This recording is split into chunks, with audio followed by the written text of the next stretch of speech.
The following is brought to you by the People's National Party. Make the trumpets play. Jamaican people want better.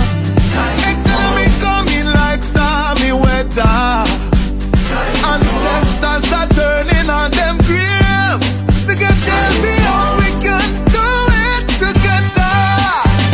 When we look at the future of precipice, we see Jamaica needs the vision of the PNP.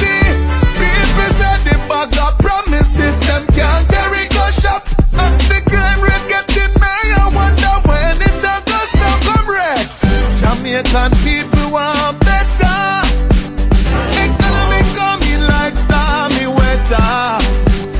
Ancestors are turning on them grave. We can tell me how. The proceeding was brought to you by the People's National Party. All right. Pleasant morning to all my peeps, right, locally and in the diaspora, right.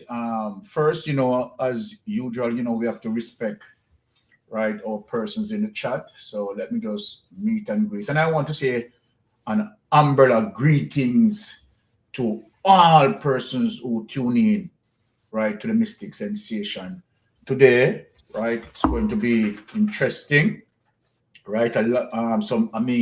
Serious, sensitive topics that we are going to discuss. Serious, high level of corruptions that we'll be discussing. And today, honestly, my Jamaican people, we want to make a recommendation to MOCA in terms of,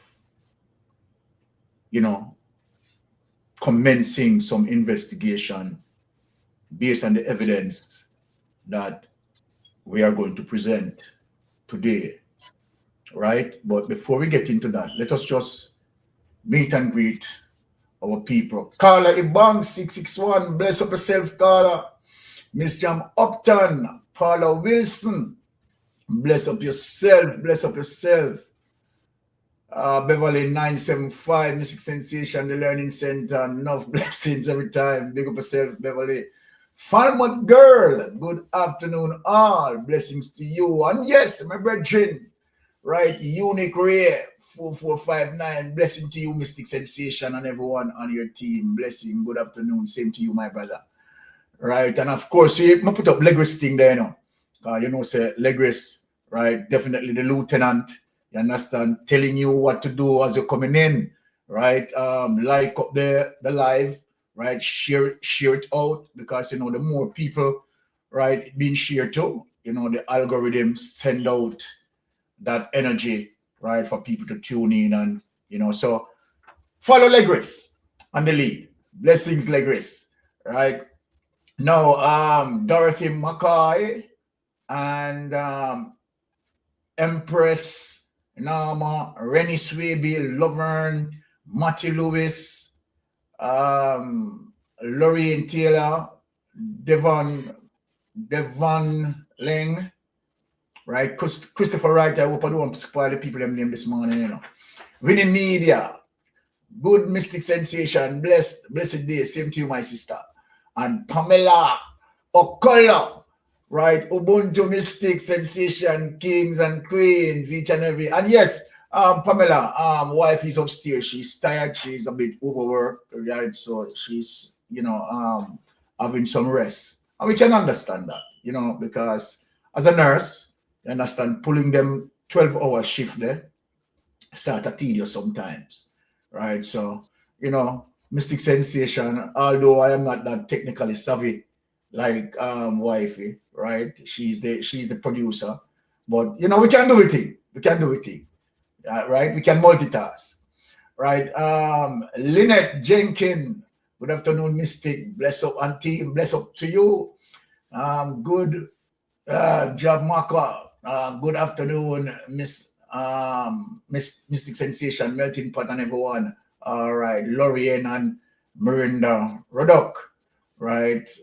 Andrea Burke, right? Blessings. March 2020, blessings. right? The chat seems like it run out and out. They can't manage anymore. But let me just give an umbrella welcome. All right, an umbrella welcome to all. And without any delay, of course, let me just have the sledgehammer, the opening batsman, right? Meet and greet his people as always. Melting pot. Thank you, Sir Byron. Yeah, man. Pleasant greetings to the Mystic Sensation family tuning in this afternoon. And I mean, I want to say shout out to everyone, but more so, I want to give a special shout out to Sister Maureen, who has just lost a family member, you know, and we know she's still, Yes. you know, going through that experience of grief and things like that. So, Sister Maureen and the entire family, you know, one love from the Mystic Sensation family. Keep strong, sister. We are here and our support is right behind you, you know, with all the blessing and the praise from everyone from within the family structure group, Mystic Sensation. Yeah, we give out our warm condolences to you. And, you know, we just want to big up everybody because one love. And that's the umbrella greetings. Over to you, Sir Lord Byron. All right, blessings, melting pot, and let me reinforce that again to Maureen and her family, right? I mean, healing the passing of her brother. Such a sad moment that time, and you know, on behalf of Mystic Sensation, as what Melting Pot said, right? Our condolences to you, right, in this troubling period, right, and our heart and souls are with you, the chat, and everyone tuning in, right? So, Maureen, once again, our condolences goes out to you. All right. Now, Jamaica, let me speak to you because this morning for some, afternoon for some, night for some, you know what things say. We are going to deal with some serious level of corruption. And, you know, let me just write some of my, you know, information processor, right, on social media, right? Many of, you know, those platforms are doing well. We need not to spend any time on Big Mama, right, set of distractions and trying to pull, right, PNP, right, member of parliament in their pasa. And so I'm not going to even give him the time on day this morning, right? Because we know who is Big Mama, right? And that is one of the reasons why Big Mama was sued by PJ Patterson and had lost the case and has to pay up, right? And he has not learned anything from that. So don't spend any time, right?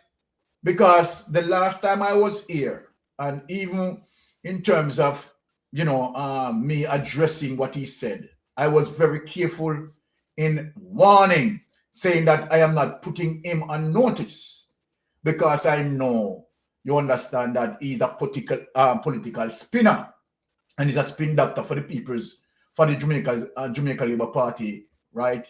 So we are not putting them on notice. And if you notice, Dr. Dawes, right, totally blind them out and doing his thing and calling for accountability. And that's what counts. That's what matters, right?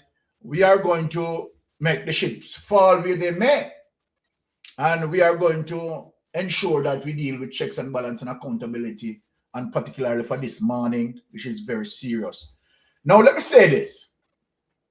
You know, we have seen that we mentioned, I would say, going maybe a week and so, right, about extradition request. And the Jamaica Labour Party has not come out, has not spoken on the matter. And I know by now, right, they would have heard, right, about it as it relates to this situation went viral over social media. And I know that Andrew Holness live on social media. Henry Morgan grandson live on social media. Big Mama, the whole of them who acting as if, you know, there is no extradition. And, you know, it was concocted by us in social media. Let me say this, Jamaica. Let me say this. Without no hesitation. We know, and we are not asking, we are 100% confident that extradition request is on the DPP's desk. Right? And I am saying, Jamaica, that you know what? Time will tell. And United States will continue to fling down the pressure. And yes, it is going to be exposed. I want to ask a question. Because I realize that is strong. Let me ask a question.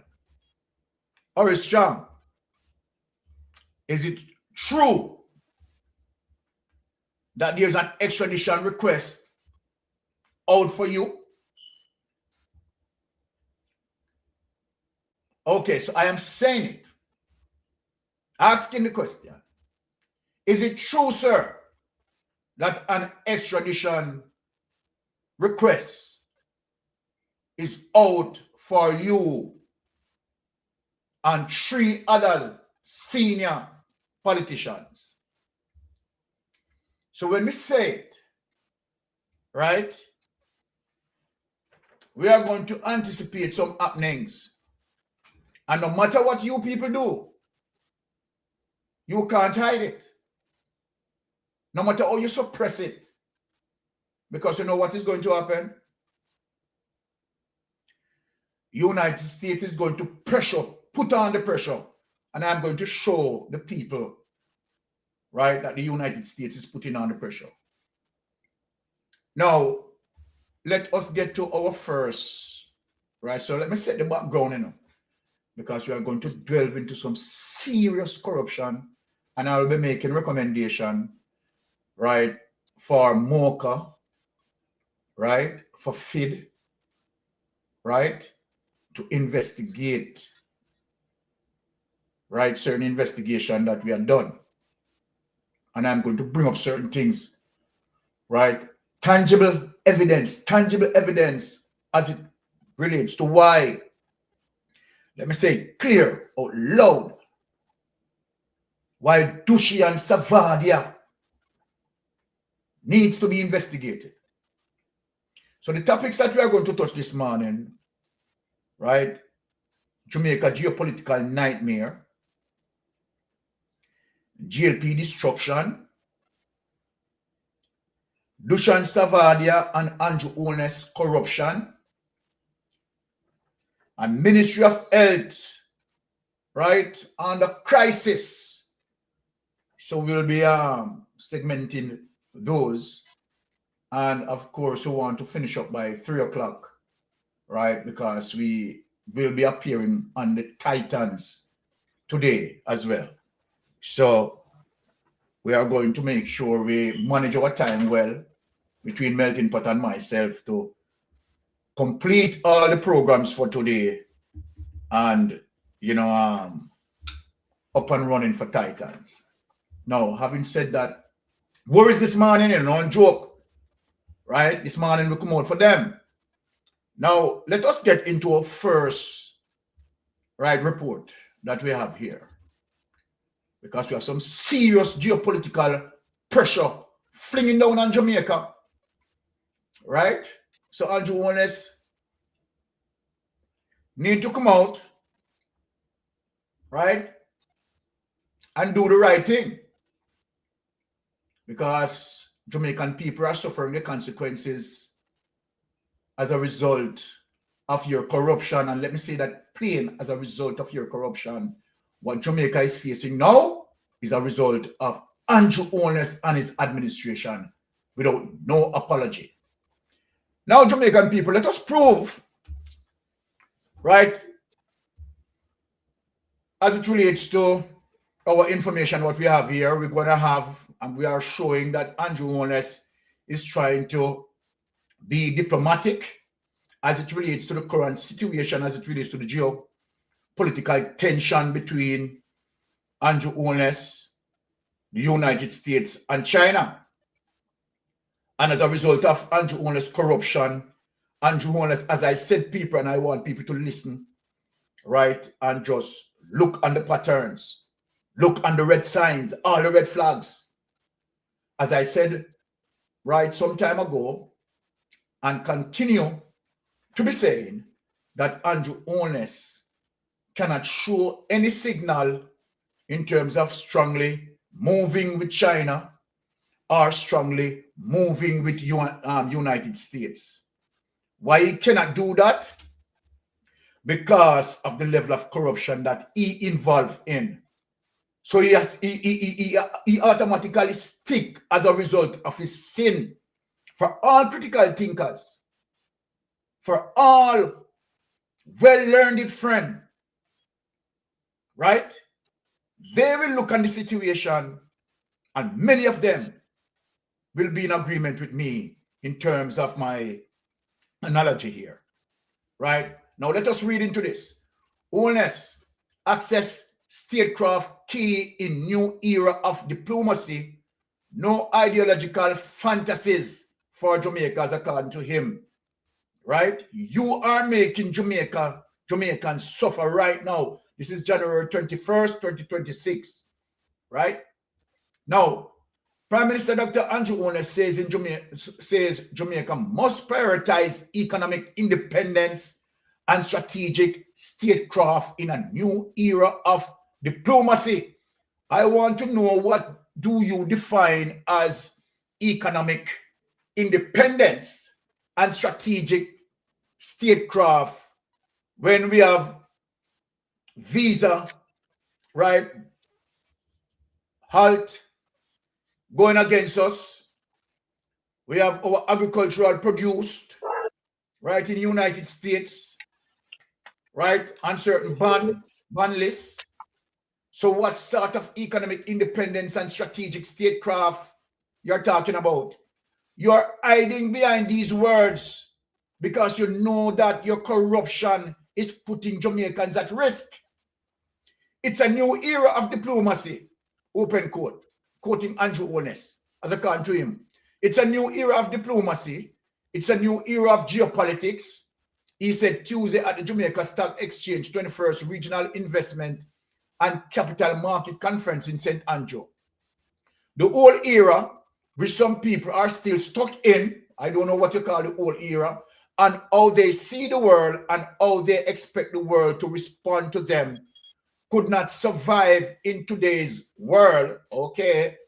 Holness also told the gathering of many of the country's business leaders that his administration will not engage in ideological fantasies that could threaten their investment and damage the country's economic survival. Let me just talk to you on that paragraph. When you talk about Jamaica economic survival, then Andrew Holness, why did you involve in 3 Ponzi scheme, right? All in Cash Plus and SSL robbing investors. That is very ironic, what you're saying here. You are the trendsetter, one of the orchestrators of Ponzi schemes in Jamaica, that you have gone through all 3 Ponzi schemes. And who you rob? Investors. So what are you talking about? What are you talking about here? Holness also told the gathering of many of the country's business leaders that his administration, your administration, that's stealing taxpayers' money day and night. Come on, you're sick out of your head. Will not engage in ideological fantasies that could threaten their investment. Are you protecting? Hold on, Andrew Holness. Are you protecting, right? So-called people's investment? You're robbing their investment. What happened to Bolt's? What happened to Bolt's investment? What happened to many investment? You and your organization are robbing their investment, right? Your organization is a criminal network. What are you talking about here? You can be assured that we are not going to wander off into political fantasies. What do you call political fantasies that put your investment at risk? You don't put people investment at risk, Andrew Honest. You and your administration, right? Don't put people investment at risk. You and your administration stole people's investment. That's what you have done. The proof is in the pudding, right?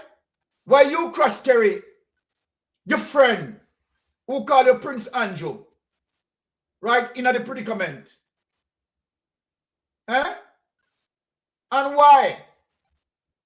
There's an extradition out for him. You can't stop me from talking now. Because no matter what, there is an inextricable link between politics and economics. He said, we don't want to hear your gibberish. The Prime Minister address comes amid heightened international attention and geopolitical shifts in CARICOM and the wider Americas, including the recent capture of Venezuela President Nicolas Maduro by United States forces. The opposition People's National Party and some foreign policy observers have pushed for an assertive stance on the rule of law from the owner's administration and other CARICOM members. And of course, Mark Bolin is right. The People's National Party is right. And other political observers, they are right. What is your position? Are you able to say that, okay, all right, Donald Trump, right, you are wrong in terms of breaching Venezuela sovereignty? Can you speak in that vein? No, you can't. Can you speak in the vein that, okay, all right, the United States, right, just acting unilaterally, right, blowing up boats within the Caribbean Sea and so forth, without having valid and proper evidence? Can you come out and speak like that? No, you can't speak like that, because the day you speak like that, I can assure you, you will be treated even worse than Venezuela president. Because really and truly, the Venezuelan president is not as corrupted as you are. And you know this, Andrew Honest. You know this, and you know that that's a fact. That's no lie. Holness has stayed cleared of mentioning specific events through he acknowledged that we are in the midst of a highly unsettled geopolitical and geoeconomic environment where trade relationships are being reshaped, where strategic disputes have intensified and even long-standing alliances are under strain. Now, Andrew Honest, you talking like this.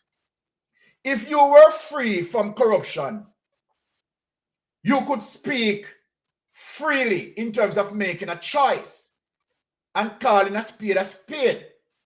But you are corrupted. And so then, of course, you can't do it because you don't want to be drugged.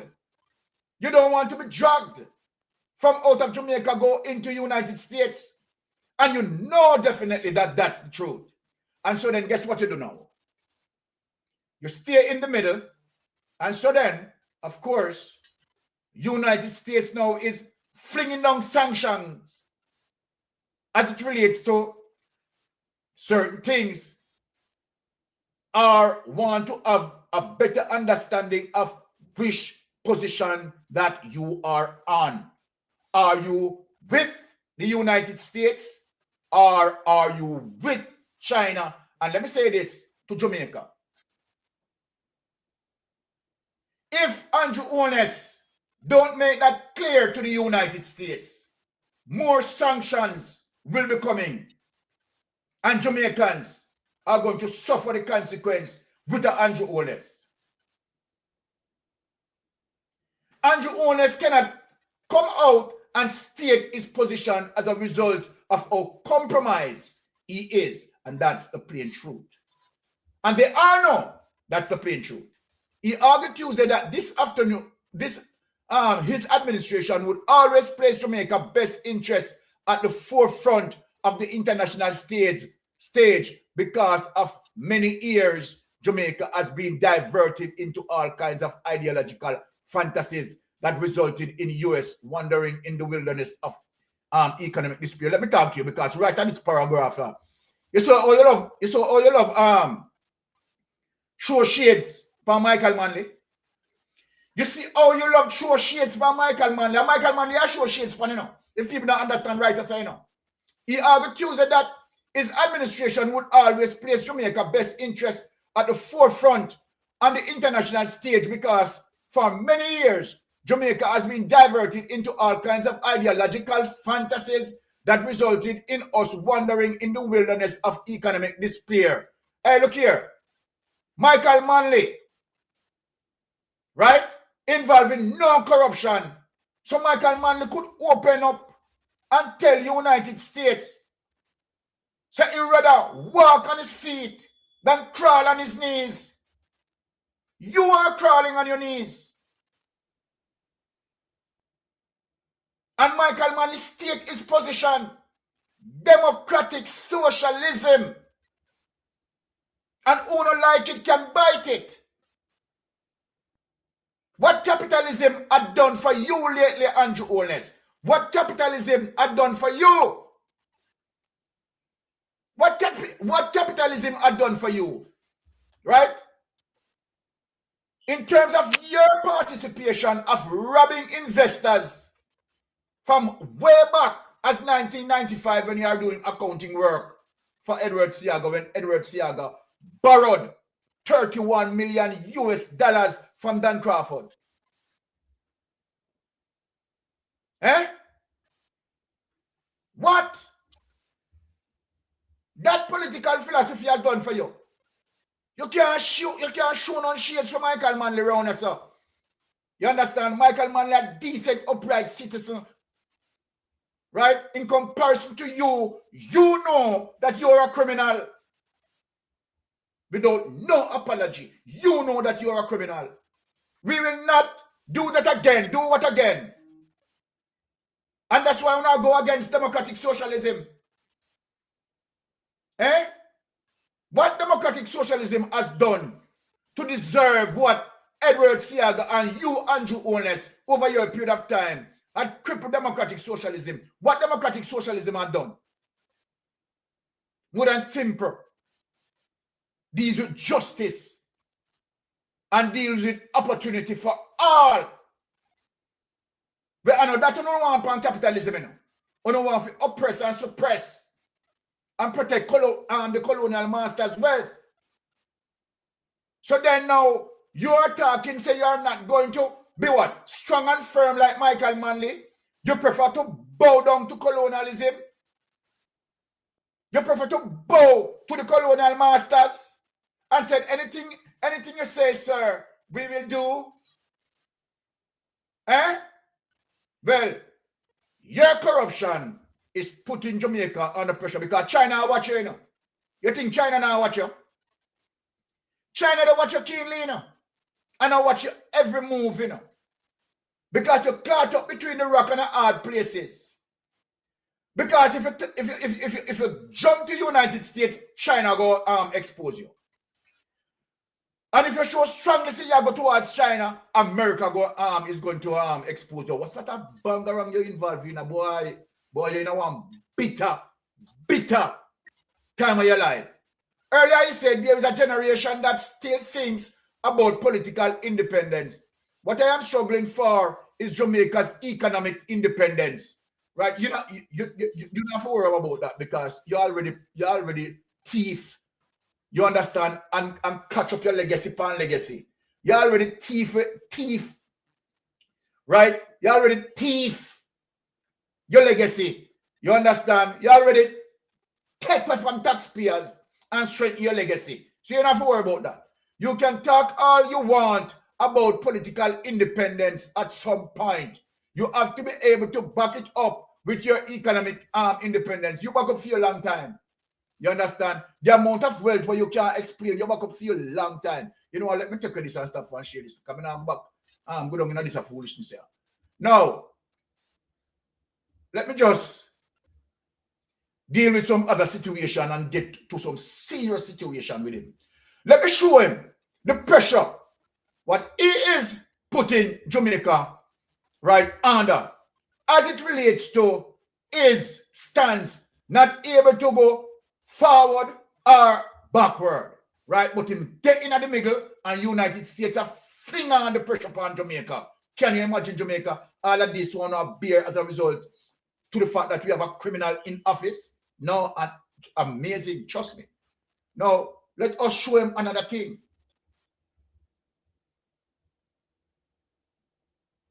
Right? Let us show him the evidence. News. And a special welcome once again to our viewers on TVJ International in the Cayman Islands and online at onespotmedia.com. Up first this evening, the United States of America has stopped processing immigrant visas from Jamaica. This means Jamaicans who wish to migrate to the USA will not be able to do so unless their documents were sent in before today's deadline. But while the American dream is dead for many Jamaicans for the time being, Jamaicans living in other parts of the world are sharing their experiences. And they say America is not the only place to start a great new life. Ramada Lyons reports. There are options outside the United States of America. That united stands by Jamaicans living in other countries. It comes as the indefinite suspension of U.S. immigrant visas begins today. First up, Canada. Stacey and Baker Smith has been there over 2 decades. For a long time now, Jamaicans have been taught that United States was the only place to build a future. That was a story many of us grew up with, but my life experience showed me something completely different. She's a registered orthopedic technologist and a digital business owner. Canada have given me structure. That is where I am. It gives me structure. It gives me education, career pathway, grants, student loans, and skills that allow me to grow myself, my mind, step by step. And even when I didn't come here with money and privileges. All right, because we are not going to get into the detail of the alternatives outside of United States of America right now, based in terms of my knowledge, right? United States of America, right, has currently occupied many Jamaicans, more than 3.8 million Jamaicans in the United States, and the remittance threshold is over $3 billion per year. That has been affected.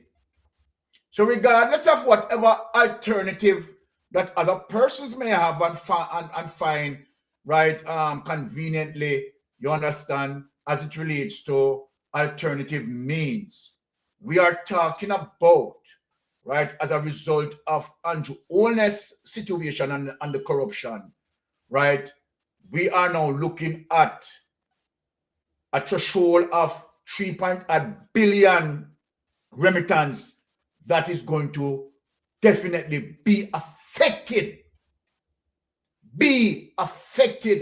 where that is concerned.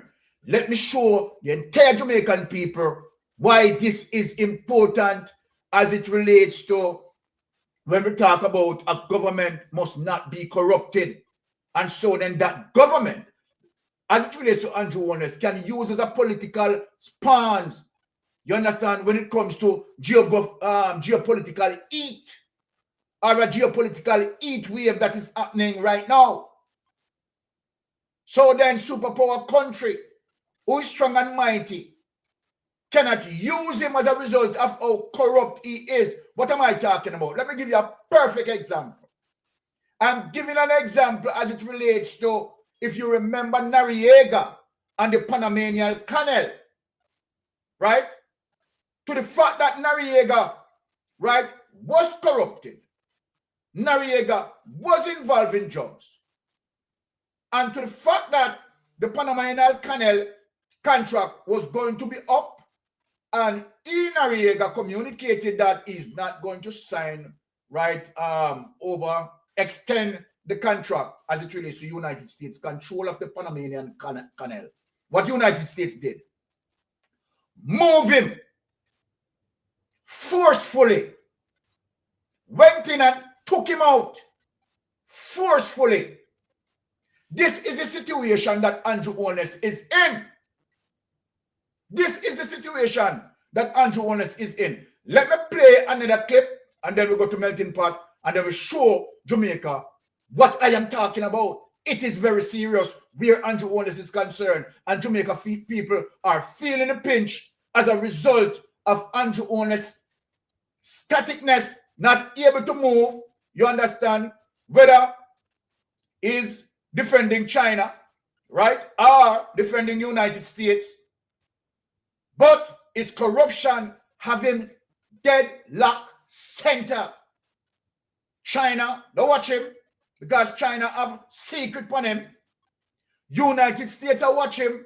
United States have, as a matter of fact, and a secret United States have on him. United States have public on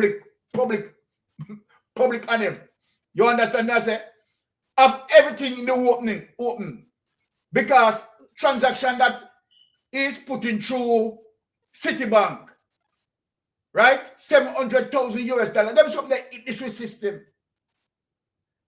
right? Those things are not hiding, right? So, I mean, let us just get to what I'm talking about so that one can understand. Let me stop share this and get to what I'm talking about, so that Jamaica now can be properly updated as it relates to what I am talking about. Let me show Jamaica what we are talking about, where Andrew Holness, right, caught up between China and the United States. Look at this, people. Let us look at this. Let us look at this. This is no joke. Jamaica is small, but in the eyes of the United States and China, it sits in a position powerful enough to cause serious consequences if global tensions explode. That sounds insane. But then you remember where Jamaica sits on the map, who Jamaica trades with, and how fast big countries move when they smell influence, leverage, and energy. And if you're Jamaican or you love Jamaica, this can feel personal, because you're not watching a movie. You're watching your home get discussed like a location, like a piece, like a useful point on someone else's board. But then the scary truth is this: small countries don't get to choose when the big games start. They only choose how to survive once it's already happening. So give me just a few minutes. Not because I want drama, but because I want you to see the pattern. I want you to see the strings. And I want you to see the moment where Jamaica might have to make the kind of choice that can split a nation's future in two. And yes, later in this video, we're going to talk about oil, because that one word can turn a quiet island into a global obsession. That was just the tip of the iceberg. Keep watching, because in a moment we're going to connect Jamaica's past with Venezuela to the pressure building between the US and China. And you really don't want to miss what that means. Before we go further, do me a favor, like this video, drop a comment, and subscribe to Thriving Threads. You might think it's small, but it tells the algorithm, push this. And the more this spreads, the more Jamaicans and the diaspora can talk about what's coming instead of being surprised by it. Now, point one. Jamaica has never lived in a bubble. Jamaica has always been connected to bigger powers, sometimes through trade, sometimes through tourism, sometimes through visas, sometimes through who controls the sea lanes around us. And the truth is, Jamaica's greatest blessing, its location, can also become its biggest problem when powerful countries start to squeeze the region. Point two, Jamaica has deep ties to Venezuela, and it wasn't just vibes and diplomacy, it was oil. Back in 2005, Jamaica joined Petrocaribe, a major energy deal pushed by Venezuela under Hugo Chavez. The idea was simple. Caribbean countries could buy oil, pay part up front, and pay the rest over a long time, often up to 25 years, at about 1% interest. That helped Jamaica breathe when energy prices were high. But then that same relationship later became a political and legal headache. That was just the tip of the iceberg. Keep watching, because Petrocaribe is only the warm-up. The real twist is what happened to Petrojam and why that matters in 2026. So let's talk Petrojam, because this is where it gets real. Petrojam is Jamaica's main oil refinery. For years, Venezuela, through linked ownership, held a major stake. But then, in 2019, Jamaica moved to take back that 49% stake. The Jamaican government passed a law to compulsorily acquire those shares, basically cutting ties for safety, control, and reputation reasons. That part is not rumor. It's official. Now here's where the rubber meets the road. Chavez died in 2013 and Nicolás Maduro took over. Venezuela then spiraled. Economic collapse, political crisis, and global accusations flying in every direction. But then Jamaica couldn't just stay hugged up with Venezuela forever, because the international pressure was rising, and Jamaica's bigger partners were watching. In simple words, Jamaica needed space, and Petrojam became part of that space. So now watch as the tension builds. Jamaica didn't just lose an oil friend. Jamaica also lost a cushion. Because when you get cheapish oil terms, that affects your budget, your prices, and your stability. And when that cushion disappears, you look for other support. But then that support often comes with strings. Which brings us to the United States and China, the two giants standing in the room like they own the place. That was just the beginning. Keep watching, because next we're going to talk about how Jamaica depends on the US in daily life, and how China came in with the kind of money that changes skylines. Let's start with the US, because this part is not emotional, it's practical. Jamaica depends heavily on tourism, and the numbers are not small. Jamaica's tourism industry earned about $4.3 billion in 2024, with around 4.3 million visitors. That's a lot of money flowing into hotels, taxis, restaurants, excursions, and jobs. And the US... Listeners, I'm not going to take too much of this data, right, because I'm doing my show and I don't want to take too much of the gentleman's material. But I just want to show Jamaica a basic build-up of understanding as it relates to where Jamaica lies. And plus with all of that, right, you have seen that the level of corruption now makes it different and makes it more difficult, right, for Andrew Holness, because Andrew Holness is now in the middle, becoming a political spawn for both China and the United States. Who is going to suffer? The Jamaican people. And so then the United States, of course, is now threatening with visa sanctions, right? Also, extradition, right, start to push. That the Jamaican Labour Party is trying to suppress that. Extradition start to push. And all sort of sanctions coming down the pipeline. Some of the same sanctions that affect many of Jamaica agricultural produce on the United States shelf. So my Jamaican people, go back again in terms of what we are saying. The level of corruption from Andrew Holness, stick center, dead center, right in the middle. Can't move. Can't move. Because, of course, the high level of corruption, people, I want you to take it from me, doing the research and analyzing proper every single data. It's no joke. And it is going to get worse. It is going to get worse. So when serious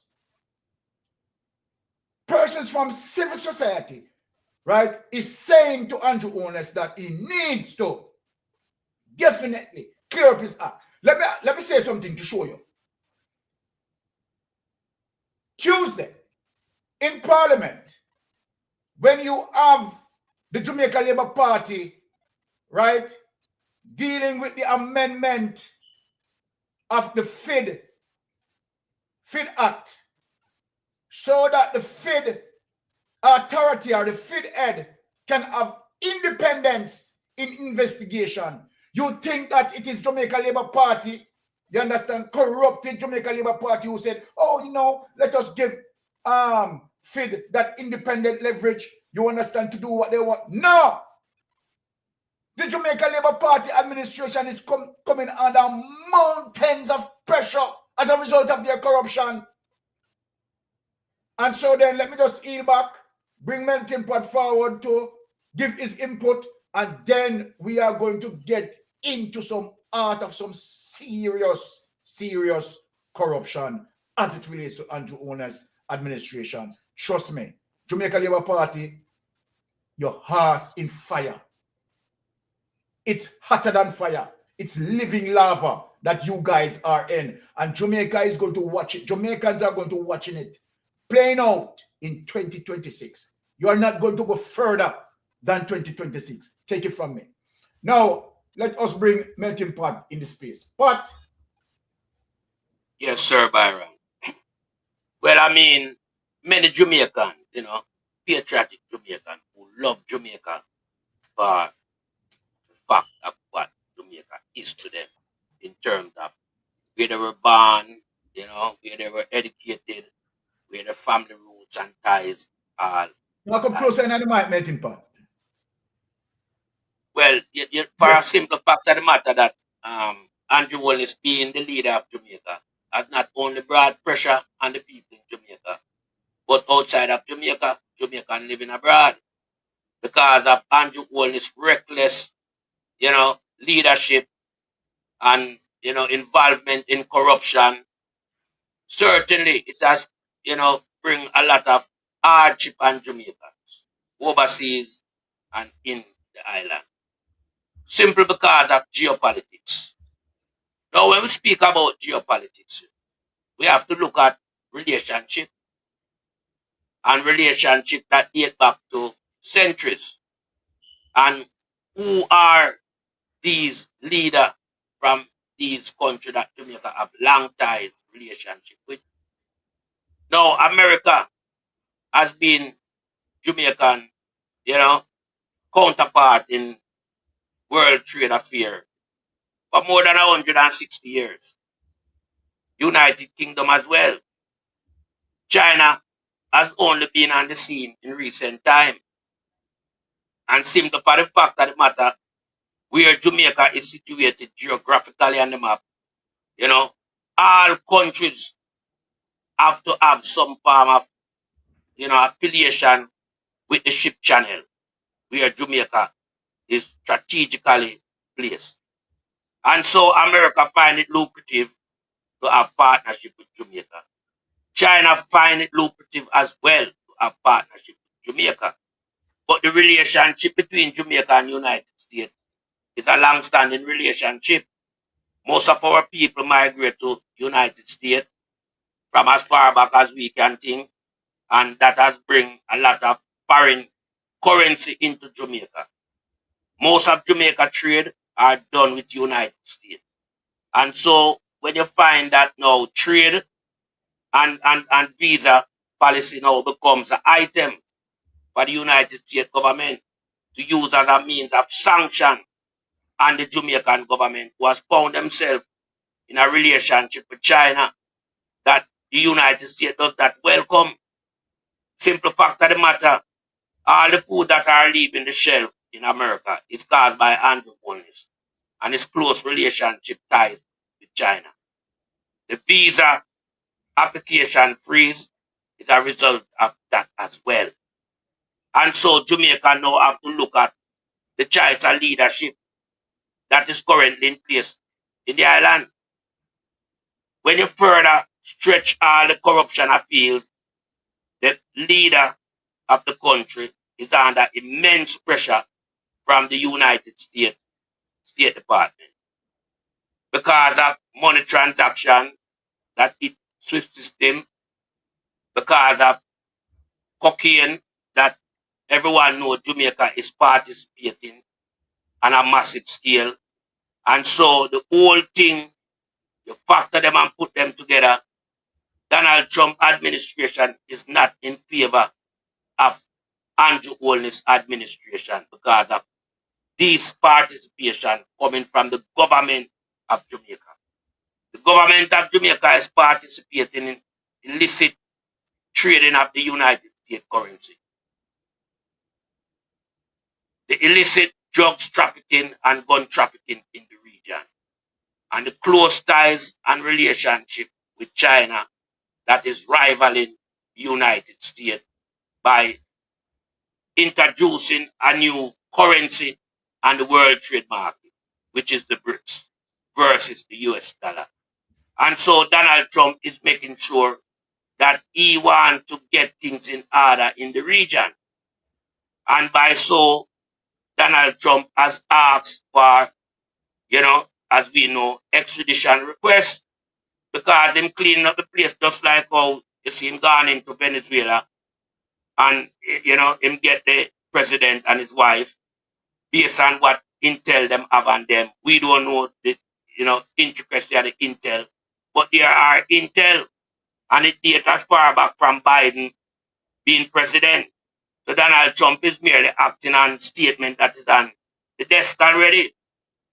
Now, when we look at what Andrew Wallace has found himself into right now, it's a result of him participating in all these high-level corruption. Yeah. Melting pot. And so, Melting pot. Just give me a single minute, because I want to just answer something what Chipside said. Chipside said socialism is soft communism.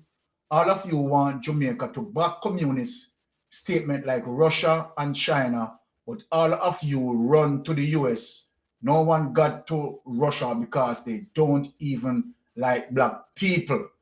All right, let me say a couple things here to Chipside, and he has a right to his opinion.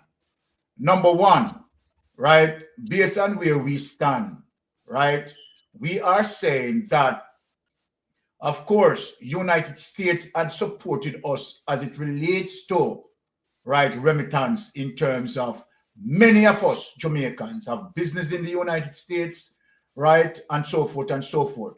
So I don't want, for, my narrative to be true in saying that, okay, I am going against the United States. That's not what it is. And let me correct you again in terms of what you said as it relates to Russia.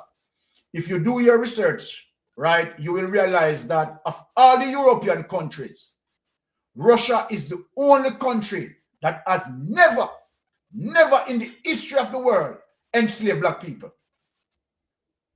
Go back and do your research. You have Google search engine. And as a matter of fact, Russia is one of the countries who is proposing policies as it relates to white marrying black people. Russia is doing that. And again, let me give you another history.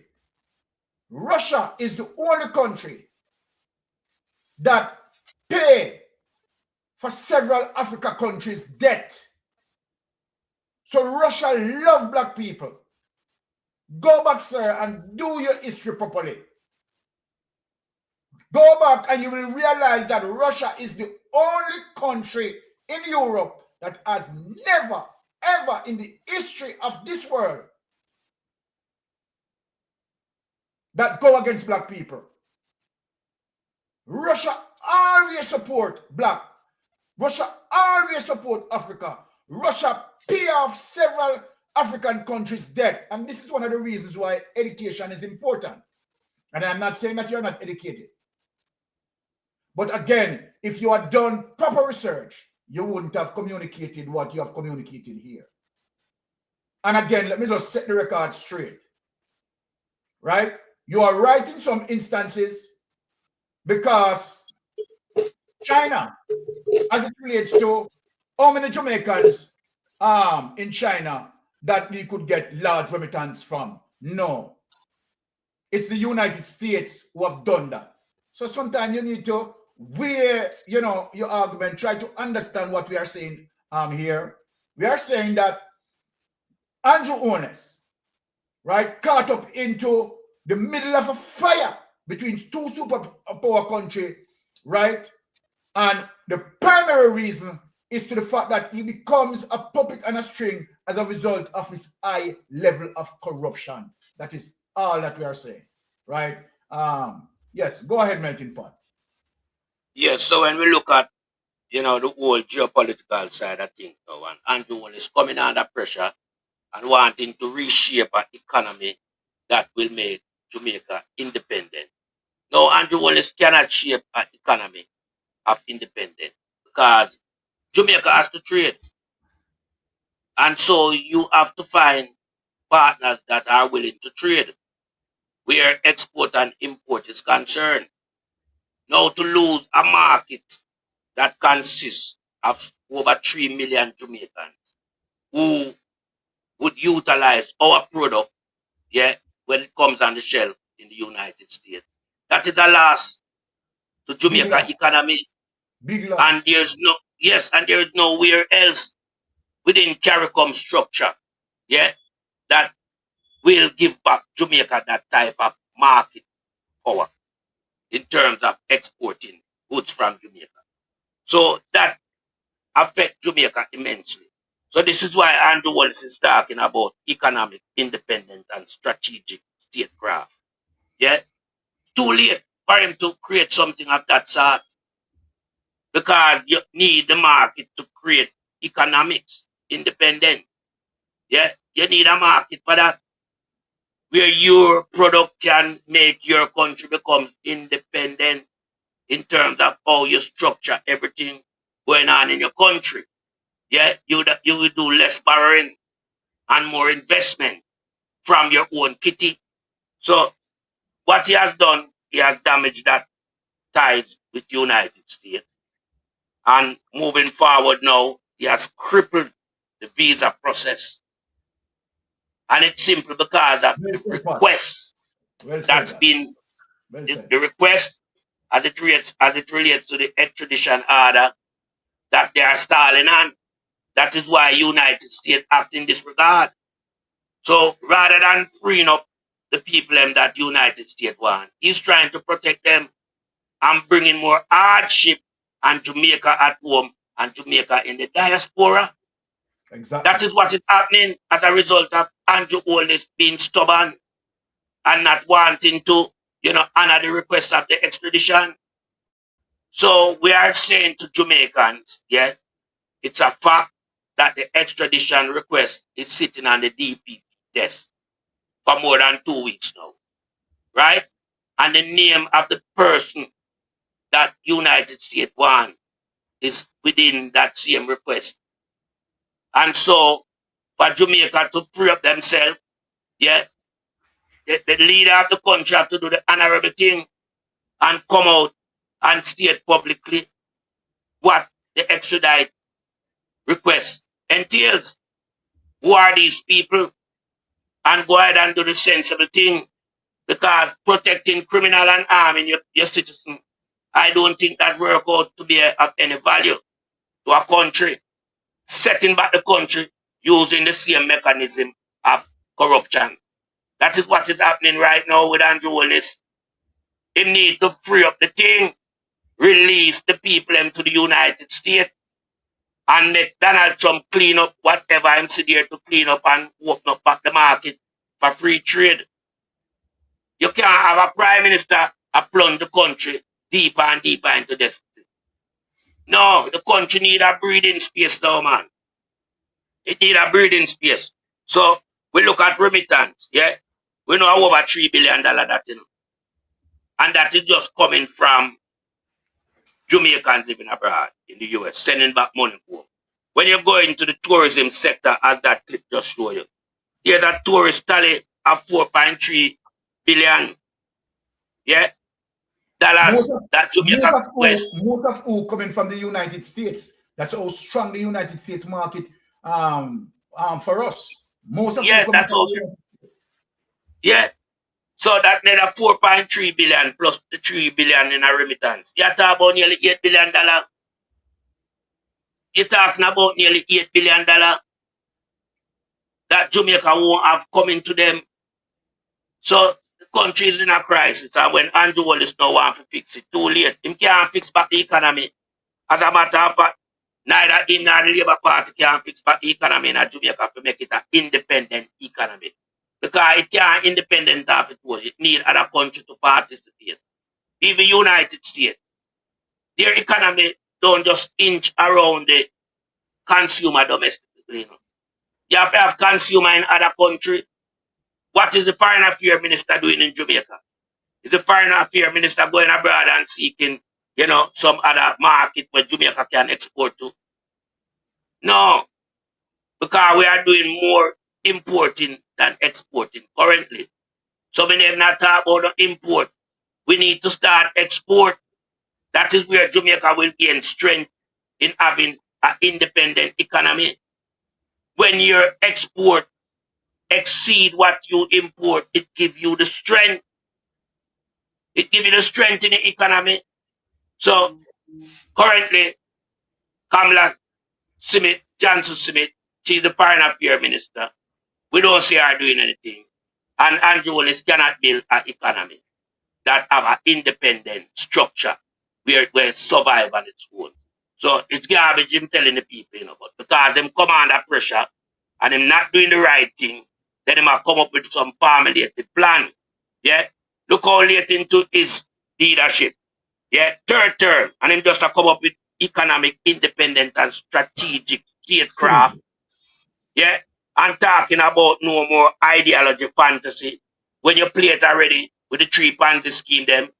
And them they call ideology fantasy, Because that was your idea with the cronies them to set up the Ponzi scheme them and rob the people them.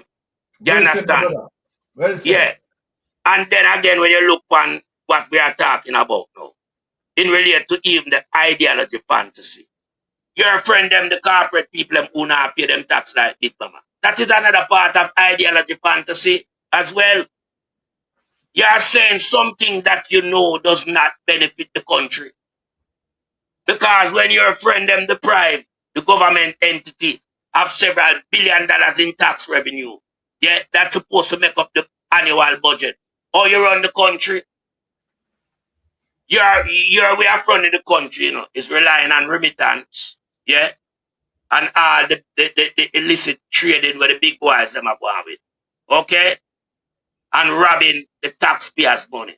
Those are the 3 areas that I see you, really participate well into. Yeah, cocaine coming into the country, benefiting the big boys them. Can you privatize the international airport them, and you keep some little aerodrome space where those little plane can bring the cocaine coming to the country, and you don't address no problem.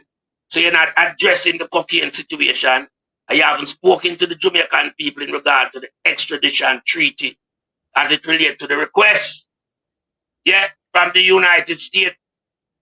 You need to come out now and say something in this regard, because we are waiting on your response. It's going into the 3rd week now.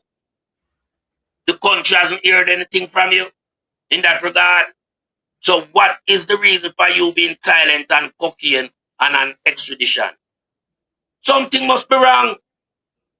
Bruce Colin even come out and say something, and Bruce Colin is not the Prime Minister. But Bruce Colin come out and say something in regard to extradition. You haven't said anything. You're just going about trying to trick and con the people as usual, and trying to, like, you're shaping a new Jamaica, like you just realize you have planned for the independent economy. You can't create that because you don't have the money to begin with. Yeah, you don't have cheap energy coming into the country because your party get rid of that, Your party get rid of that. So we know when it go where oil is concerned. Yeah, and oil is what run the country. That's our main source of energy. So that alone cripple your idea. So we are telling Jamaican people, do not listen to Andrew Willis when they come up with this type of garbage about creating economic independence. He can't do that.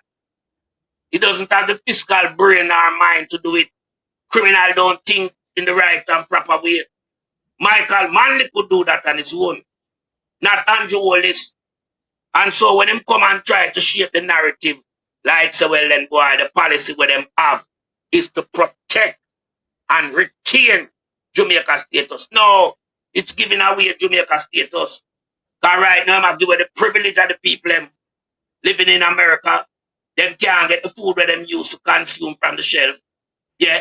And them can't get them visa. So you see how much damage this one guy done with them party.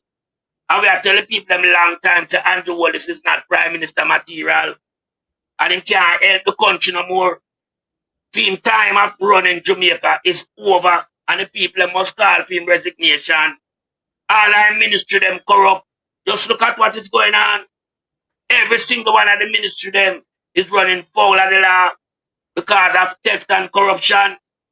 And so Andrew Wallace preside over this for the past three term now. He mean to him third term. You understand? Yeah. Him preside over this type of corruption, you know. Him know of it, him fully aware of what's going on. But has Andrew Wallace done anything? No. That time the water was so calm and nice and could swim. Now the water get choppy. He might try to find an alternative measure of how to construct an economy. Too late. We don't want this guy no more. I think about how to uplift Jamaica because he cannot uplift Jamaica. Criminal does not uplift a country. A criminal leader is a guy that destroying people in future. And see right now, the Jamaican future has been destroyed. Put on hold. Put on pause. Call it anything you want to call it.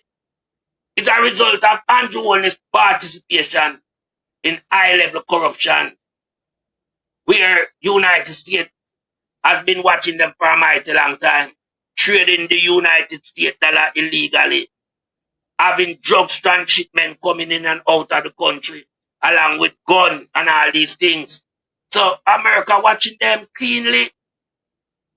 Andrew Wallace don't have no more time to tell me as a civilized Jamaican.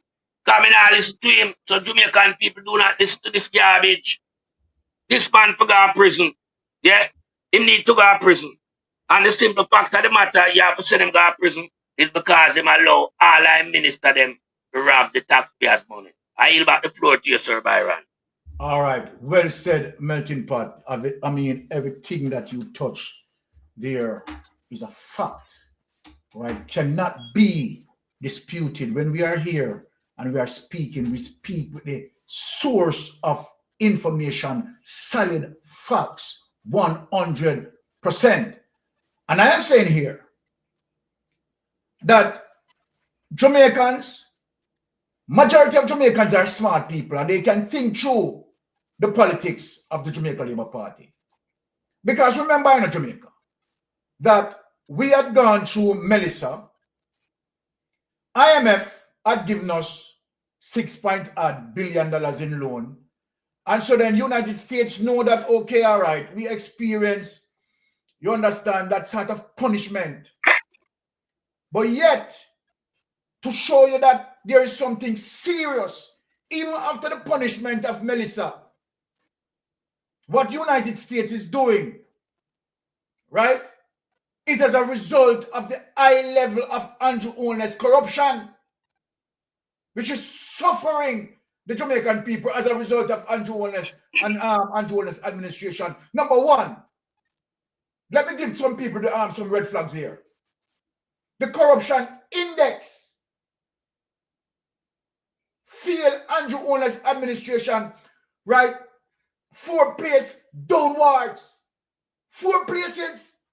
It is very serious. Andrew Wallace administration did not slip 1 place downward. 4 places downward on the corruption index. Then read between the lines now, people. In Tuesday, in Parliament, when you see that they have to now take in, right, the FID Act, in saying that, okay, you have to give FID the leverage. You can't gag them as though you gag the Integrity Commission investigators with subsection subsection 53, subsection 3. You can't do that. Right? Try to hold back, right, and corrupt the criminal justice system. So then, we know that you are under pressure. We know that you are under pressure. And Jamaican people, as I said, majority of Jamaican people are brilliant people. Right? Are brilliant people. Jamaica are no fool. And we know what is going down. We know what is going down. My people know what is going down. Right? And you can't suppress the extradition because we know say that upon the DPP's desk. Because we believe in our source, right? And our source is a confident source, you understand, that we have tested and verified to be factual, right? So you can't ground us. All right. So you spin doctors like Jaws Davis, right, and Big Mama, who they try to even spin all of the recent situation, you know, try to drag down PNP, right, in them recent corruption. It is not going to work. Well, listen now, Big Mama, let me warn you. Because investigation starting now. So let us see who is going to be charged, Big Mama. Since you run off your mouth, right? Since you run off your mouth, let us see who are going to be charged if you are going to have one PNP charge. You're not going to, let me tell you from now, Big Mama, you're not going to have one PNP charge. Right? So when you are twist on a little item and you now watch, right, where UHWI use a tax exemption system to corrupt,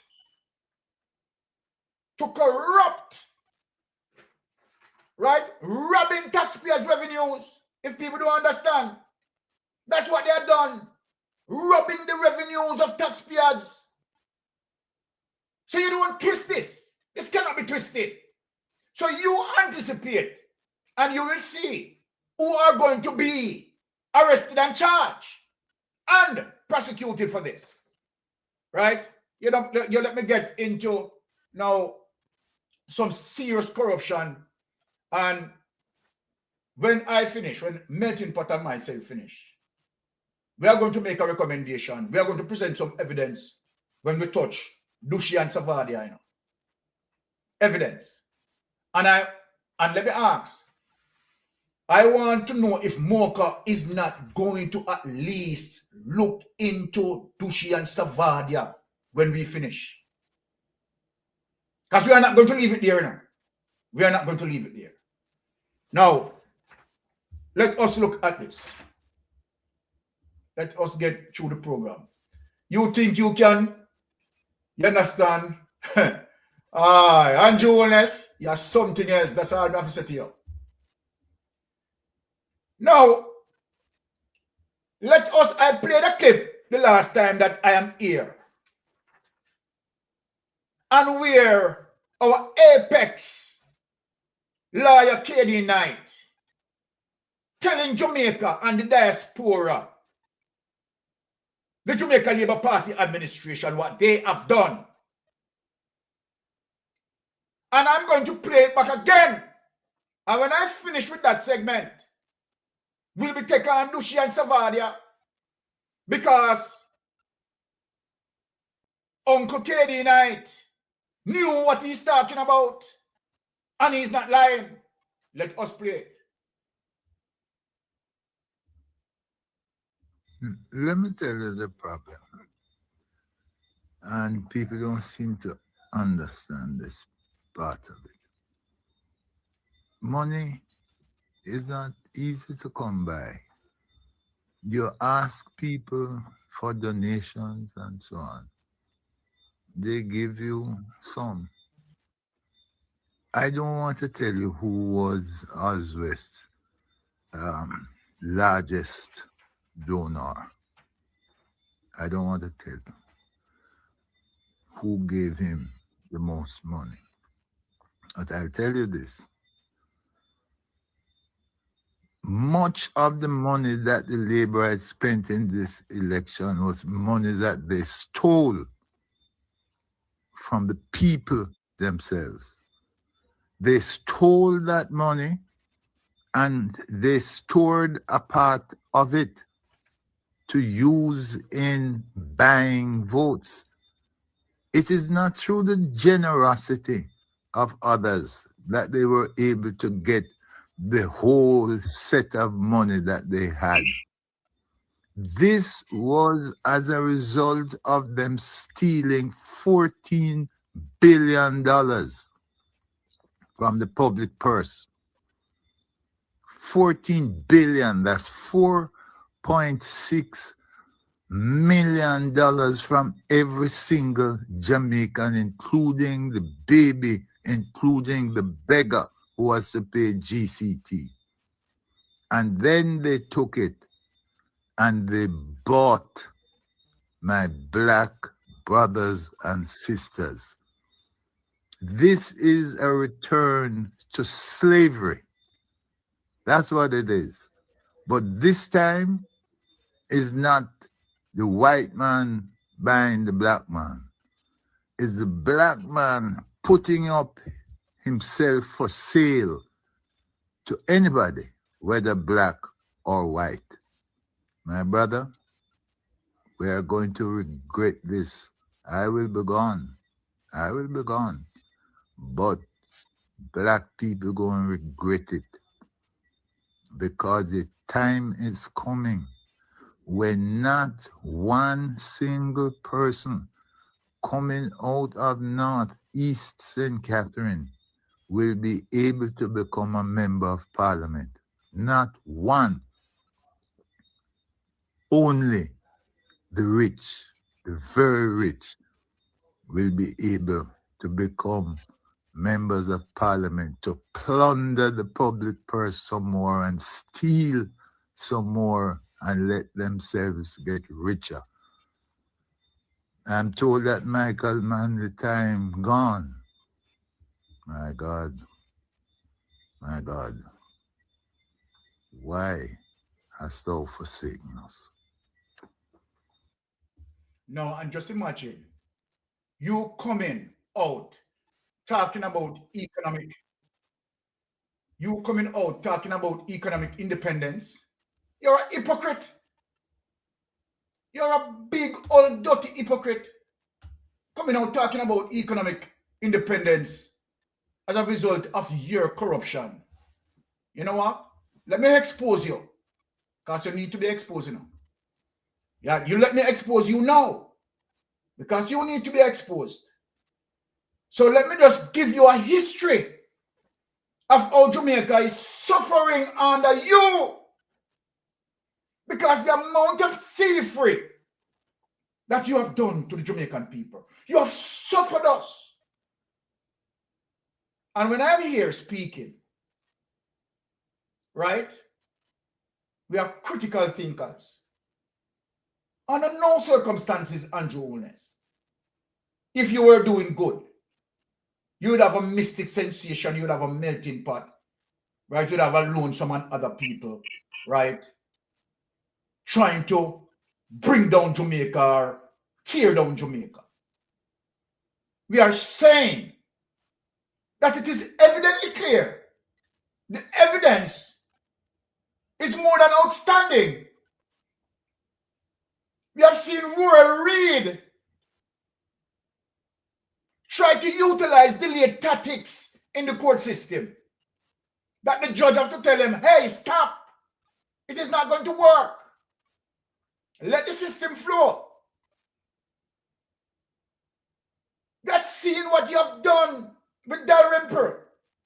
What sort of example are you setting? Then you need a mystic sensation, or a melting pot, or a lonesome, or any critical thinkers, and any other vloggers to tell you, no, Andrew Holness, this is wrong. This doesn't look good.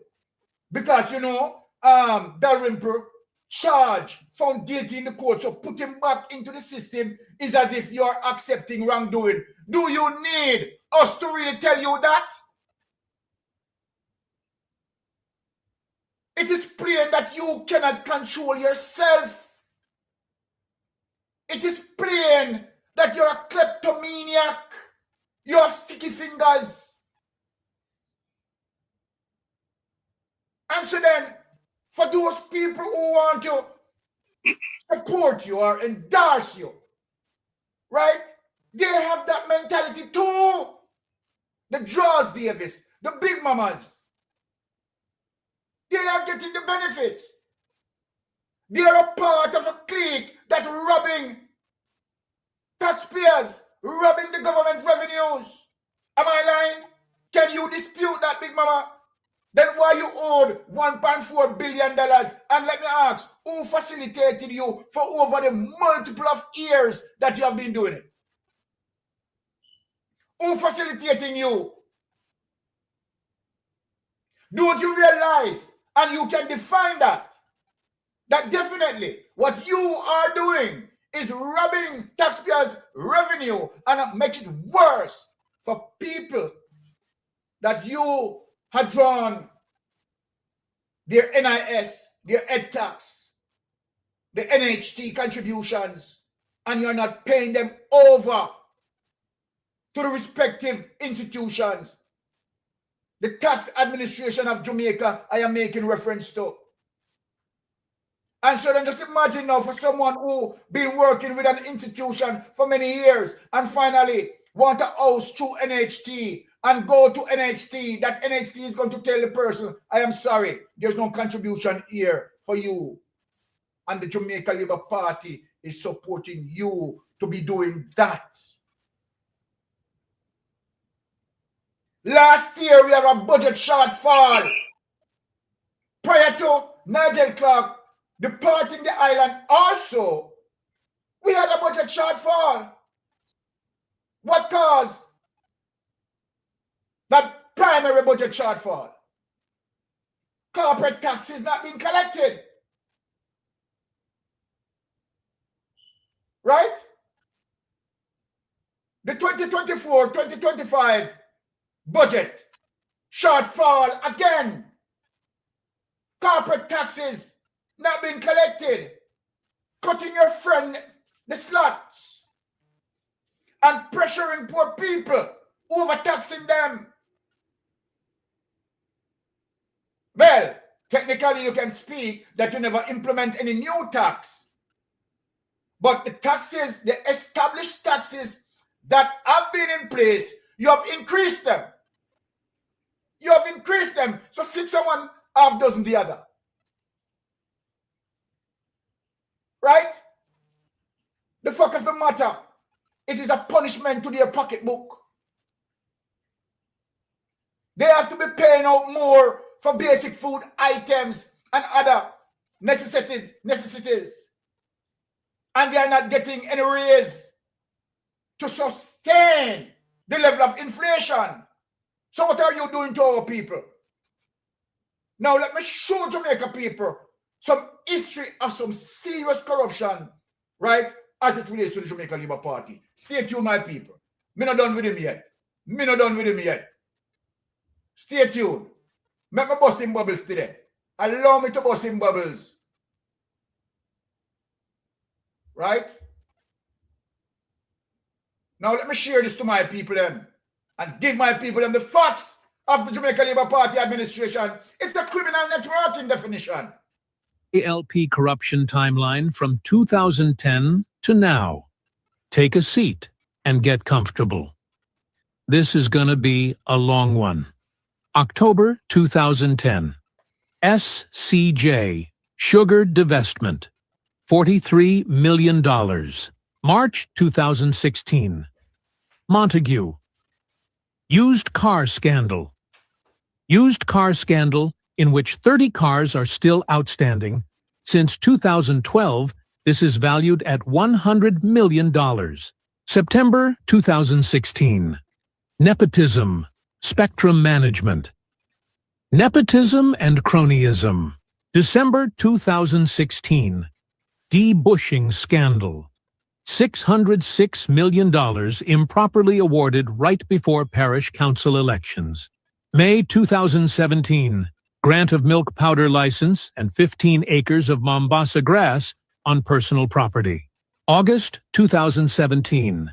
Convicted criminals, friends of board members granted gun licenses under questionable circumstances. September 2017. Junction Road. Over $1 billion Jamaican dollars of taxpayers' money has been spent. As of 2023, might have to be abandoned. June 2018. Petrojam Perimeter Fence. Petrojam Perimeter Fence was built for 96.8 million Jamaican dollars. August 2018. Derek Smith.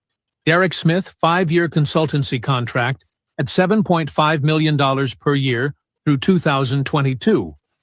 Total $37,865,770 Jamaican dollars.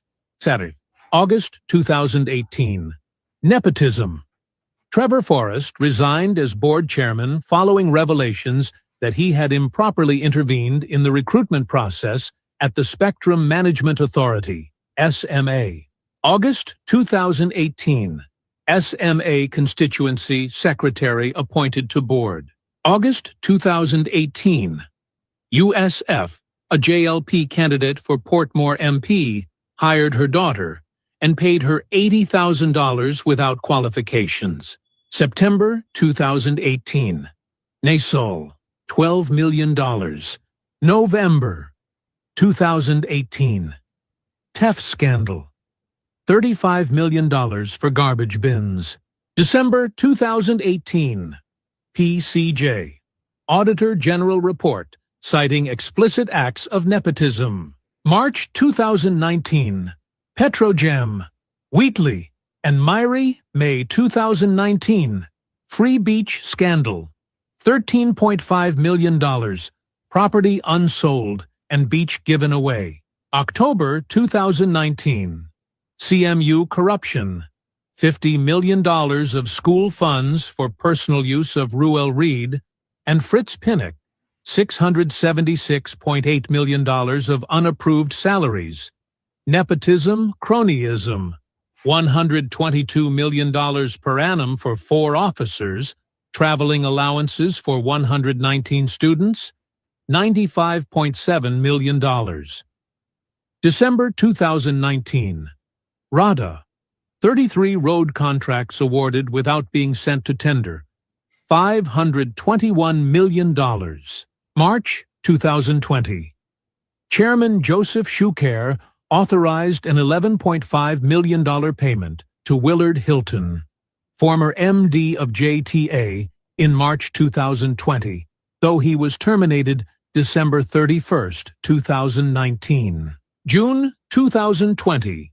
Vaz, Minister with responsibility for land and environment, attempts to lease lands 7.7 acres bordering the protected Holywell National Forest Park in St. Andrew to build a private cabin for 25 years at $120,000 per annum. July 2020. Market Me contracts, not put out to tender totaling $55 million between December 2016 and June 2019. July 2020. J.C. Hutchinson. J.C. Hutchinson signed over 1,400 acres of Holland estate lands to romantic partner and son, stripped of agriculture portfolio. November 2020. Dry Harbor mining deal. Andrew Holness overturns the NEPA decision to not give Bengal Mining Company. January 2021.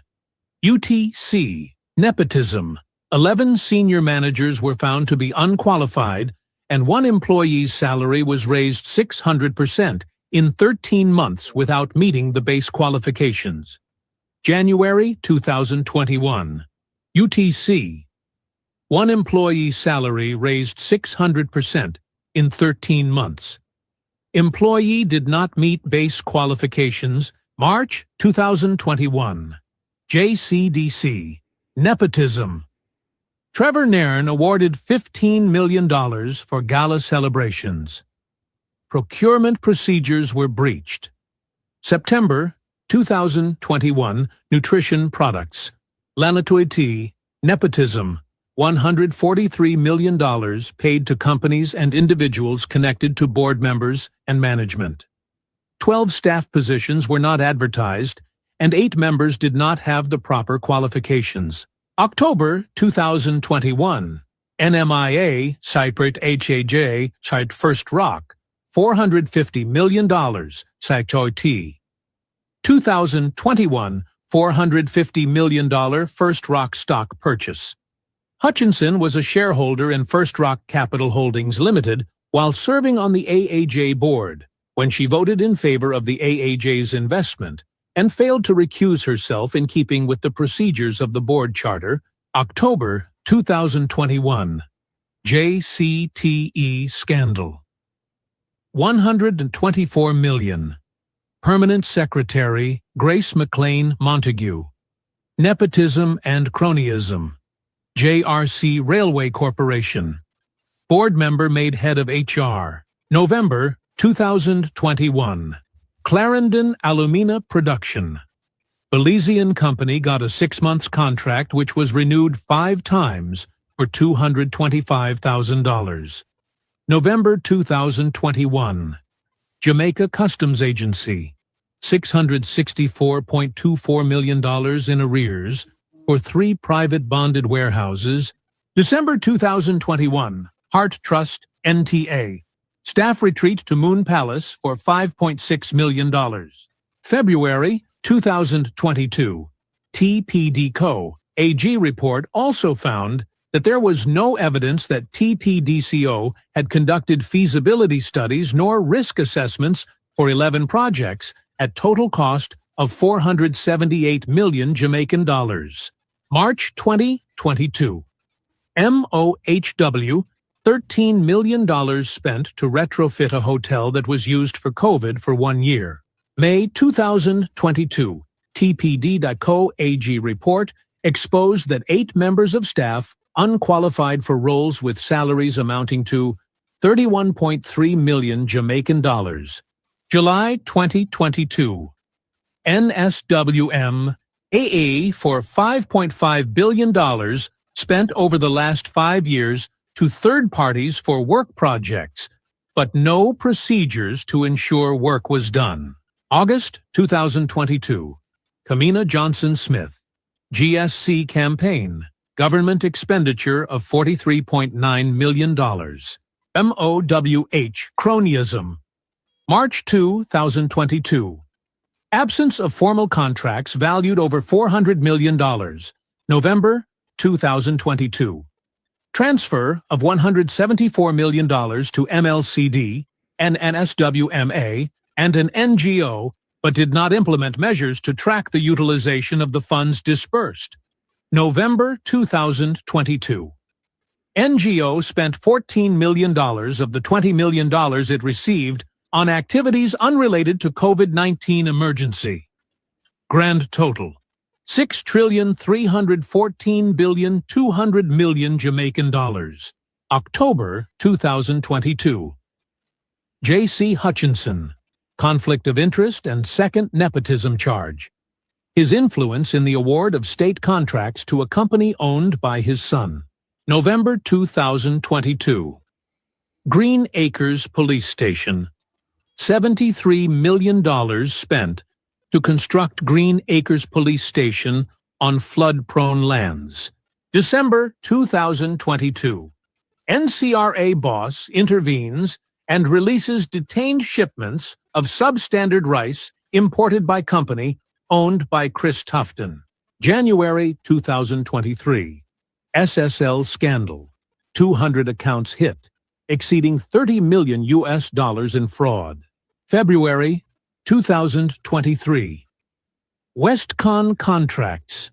PM Wholeness conflict of interest probe. May 2023. FCJ Nepotism and Cronyism. Minister of State Xavier Main engaged by FCJ for private legal services in acquisition of 200 acres of land from the UDC at Caymanas Estate. November 2023. Wholeness statutory. Declarations to Integrity Commission not yet certified and gazetted 2021 and 2022. March 2024. TAJ forks out nearly $400 million to lease buildings it's yet to occupy after 3 years. September 2024. FID referral. PM Holness's Uncertified Statutory Declarations, 2019 to 2022. December 2024. Building Permit Scandal, April 2025. $31 million drill scandal. June 2025. FID appointment. Appointment of Dennis Chung as FID Chief Technical Director. June 2025. FCJ JLP Counselor referred for prosecution. July 2025. Old School Bus Saga. I'm on my way to go for a walk. So tell me, right? What we had presented cannot be disputed. 100% facts. And right about now, Jamaican people, believe you me, sitting here and listen to a whole history of corruption, I am corruption confused. Honestly, unprecedented Jamaica Labour Party. Never before in our history of our politics, under any previous administration, you have seen the level, the high level of criminality and corruption. And yet, Andrew Holness is coming out talking about economic independence. Economic independence when you and your administration damage the Jamaican people, damage the economy, damage our education system, damage our healthcare. Are you serious? And have all sorts of people laundering money for you? Are you serious? Now, let me just bring in Melting Pot to chop up and slice up that, and then we move into more serious matter. We are building up the momentum. Yes, sir, Byron. I'm glad how you just highlight health and education as part of them corruption. Because for you to have an independent economy, you have to have education in your country where you them are get education to come take on the work further down the line. Melting Pot, hold on there. We have a caller. Let me just make the caller speak. Sorry about that, Melting Pot. Yes, caller, go ahead. Mistake. Melting Pot, my brother. Yes. Sensation, gentlemen. Big up. Pleasure as usual to engage both for you. Yes, ma'am. And Mystic, you just reeled out a laundry list of corruption, and that doesn't include the recent Auditor General report that we have on the table right now, with the amount of from the University of the West Indies corruption, ongoing and continuous corruption. So if we do the math, on what you're talking about, and you take that money and put back into the country for the people, we could provide housing for every single Jamaican. Did you know that? Oh yes. The money that has been stolen, pilfered by the Jamaica Labour Party and Andrew Holness could provide brand new schools in every community, could provide facilities and equipment for every single hospital in the country, could provide proper housing, electricity and water for every community in Jamaica. Do the math. The money that you just reeled off that was pilfered and stolen from the taxpayers' purse by Andrew Holness and the Jamaica Labour Party set of dons could have taken the entire population out of poverty and put us on a path that we could recover from any and everything. Yet still, this uncaring criminal group of convicts are still walking around and talking about economic independence and power. Crazy. Listen, brother, you have to be deaf, dumb, and blind to even believe a word what they said, what they're telling you. Because Stevie Wonder and Ray Charles could tell you that these motherfuckers are lying. There you go. Sorry for my French. There you go. Lying. Because You can't walk on Jamaica any given time of the day or night and step into poverty, step into hunger, step into death, step into crime. Any hour or time of the day, you can step out of your house and step right into that in Jamaica. So what they're trying to create this smoke screen as if everything is good, while everything around them is falling apart. And what Jamaican people are missing here, you know, and you said something earlier on, and I hear you play the sheriff, and listen, that man is. I can't tell you the respect I have for that man. We all have for him. The respect that we all have for him. And when he speaks, he knows what he's speaking about. He's not guessing, and he's not casting aspiration. He's speaking truth to power. And last year, Mystic, I told you, Jamaica is Haiti 2.0. This is how you become the poorest country in the hemisphere and the most crime-ridden and corrupt country in the hemisphere, by the same standards and policies and behavior that this current government is portraying. And what he said was so profound about black folks selling their vote. Selling their vote. The most disappointing thing to me in September 3rd was the fact that we had people knowing that the government is not good for the country, knowing the government is corrupt, knowing that Andrew Onis is a criminal, knowing that Darrell Valls is a criminal, knowing that Chang is a criminal, knowing that the entire Jamaica Labour Party government and administration, who has made themselves millionaires and billionaires on the back of poor suffering Jamaicans, are all criminals, and Jamaica people still sell them vote to these suckers, man. It is the most disappointing thing to me as a Jamaican that I've ever experienced in my lifetime, is to see that people sold their soul and their votes on themselves to this uncaring, wicked, dunce government.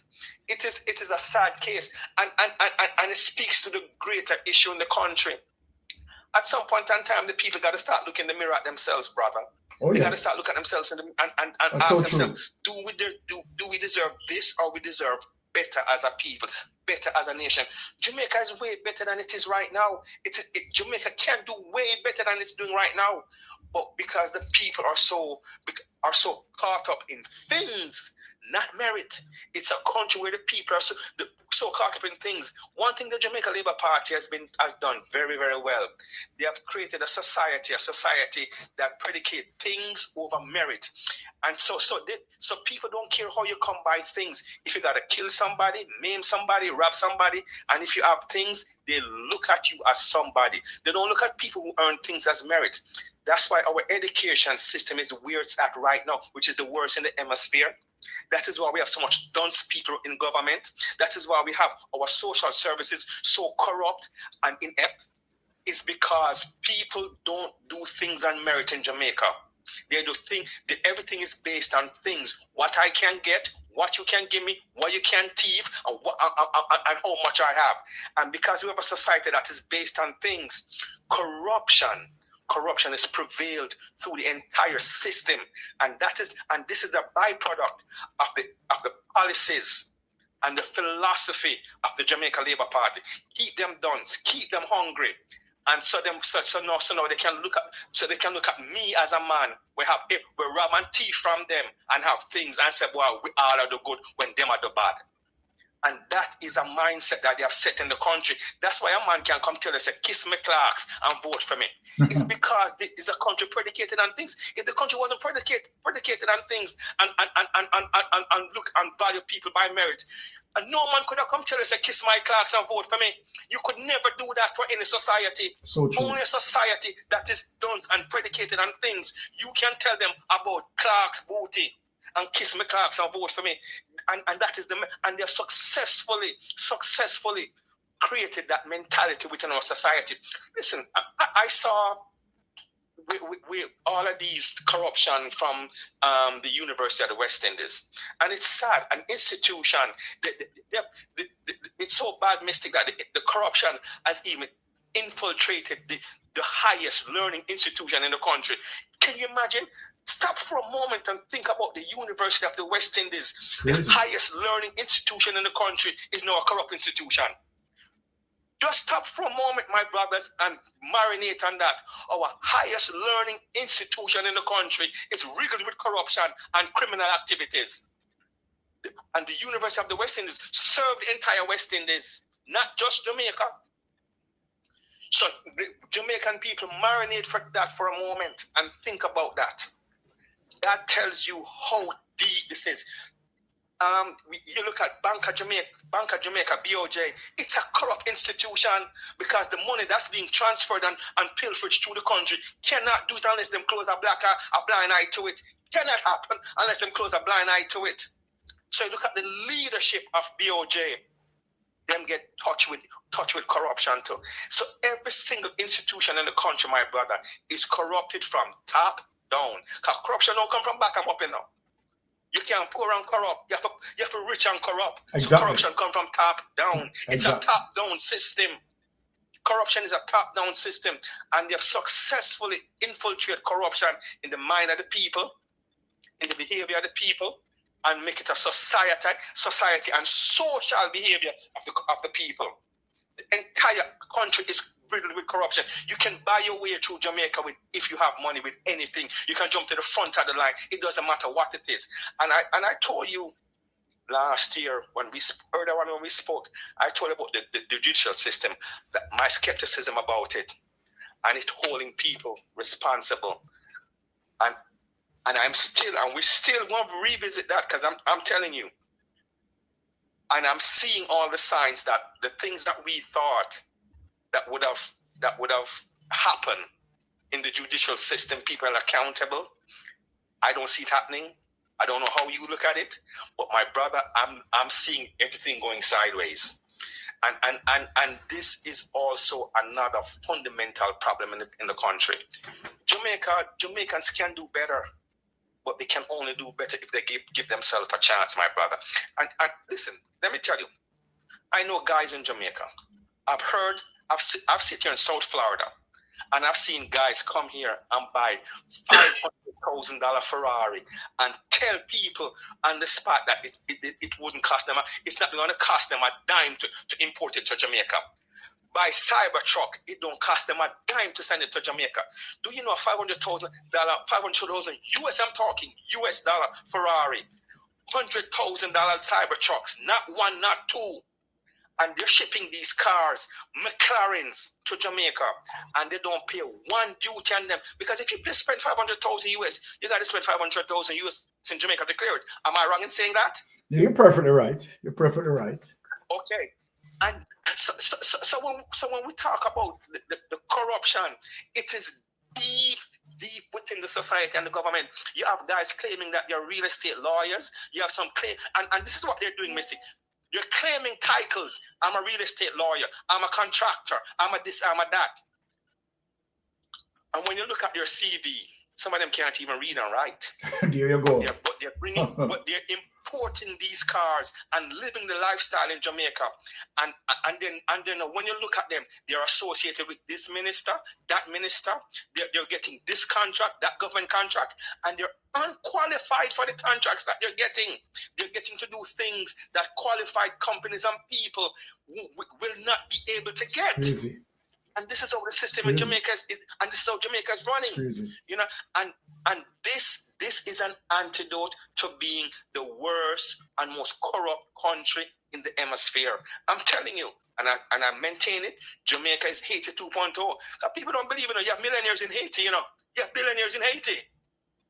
Yet still it's the poorest country in the region. So we have to keep reminding the people.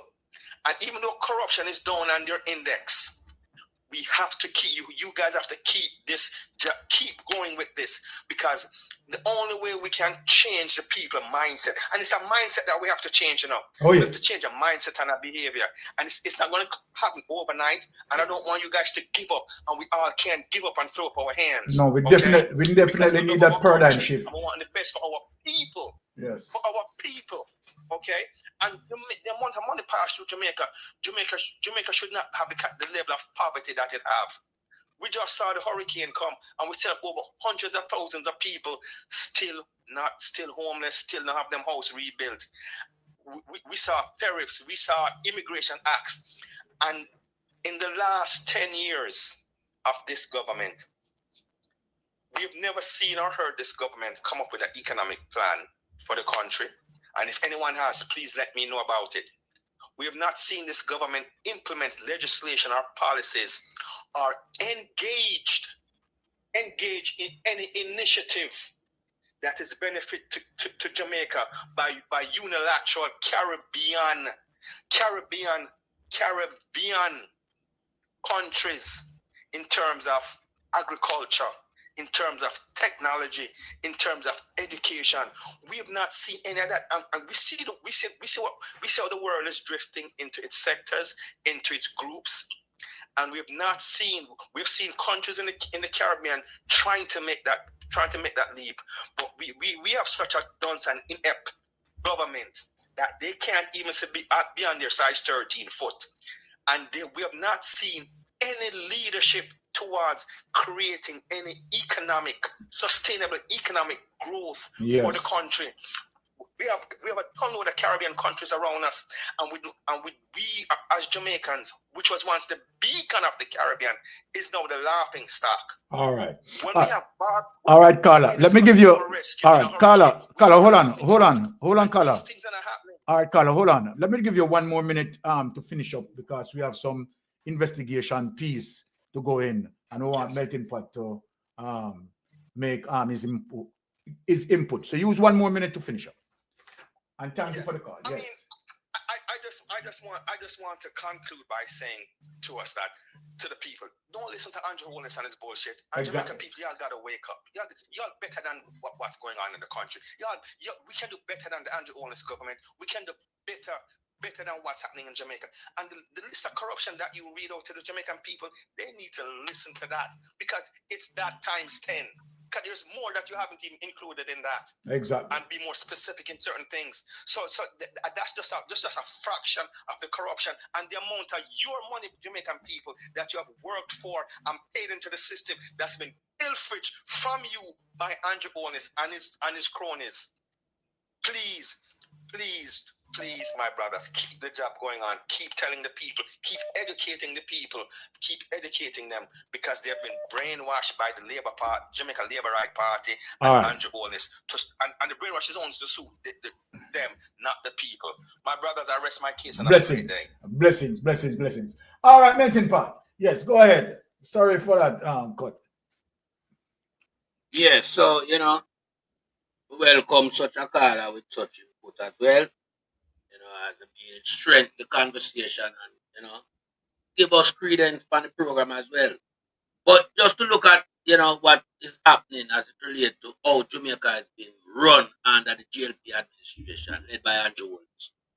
Yeah, I'm going to just take a look at TAJ, the Tax Administration at Jamaica.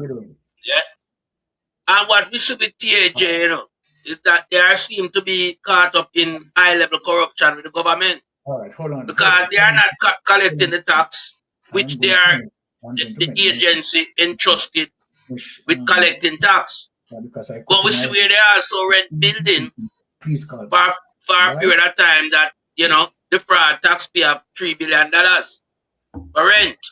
So TAJ is in some form of corruption with the government. Because corporate tax must be something that TAJ look forward to at the end of the fiscal year. And we are asking the question, why is tax administration at Jamaica not collecting the tax from these corporate companies? Why is Big Mama allowed to owe $1.5 billion in tax, but already get 10 right off? That is cause for concern. And several more high-profile companies in Jamaica are not paying the taxes. Yeah? Where the tax is concerned, it's left on the shoulder of the poor people to fork up the tax to run the budget.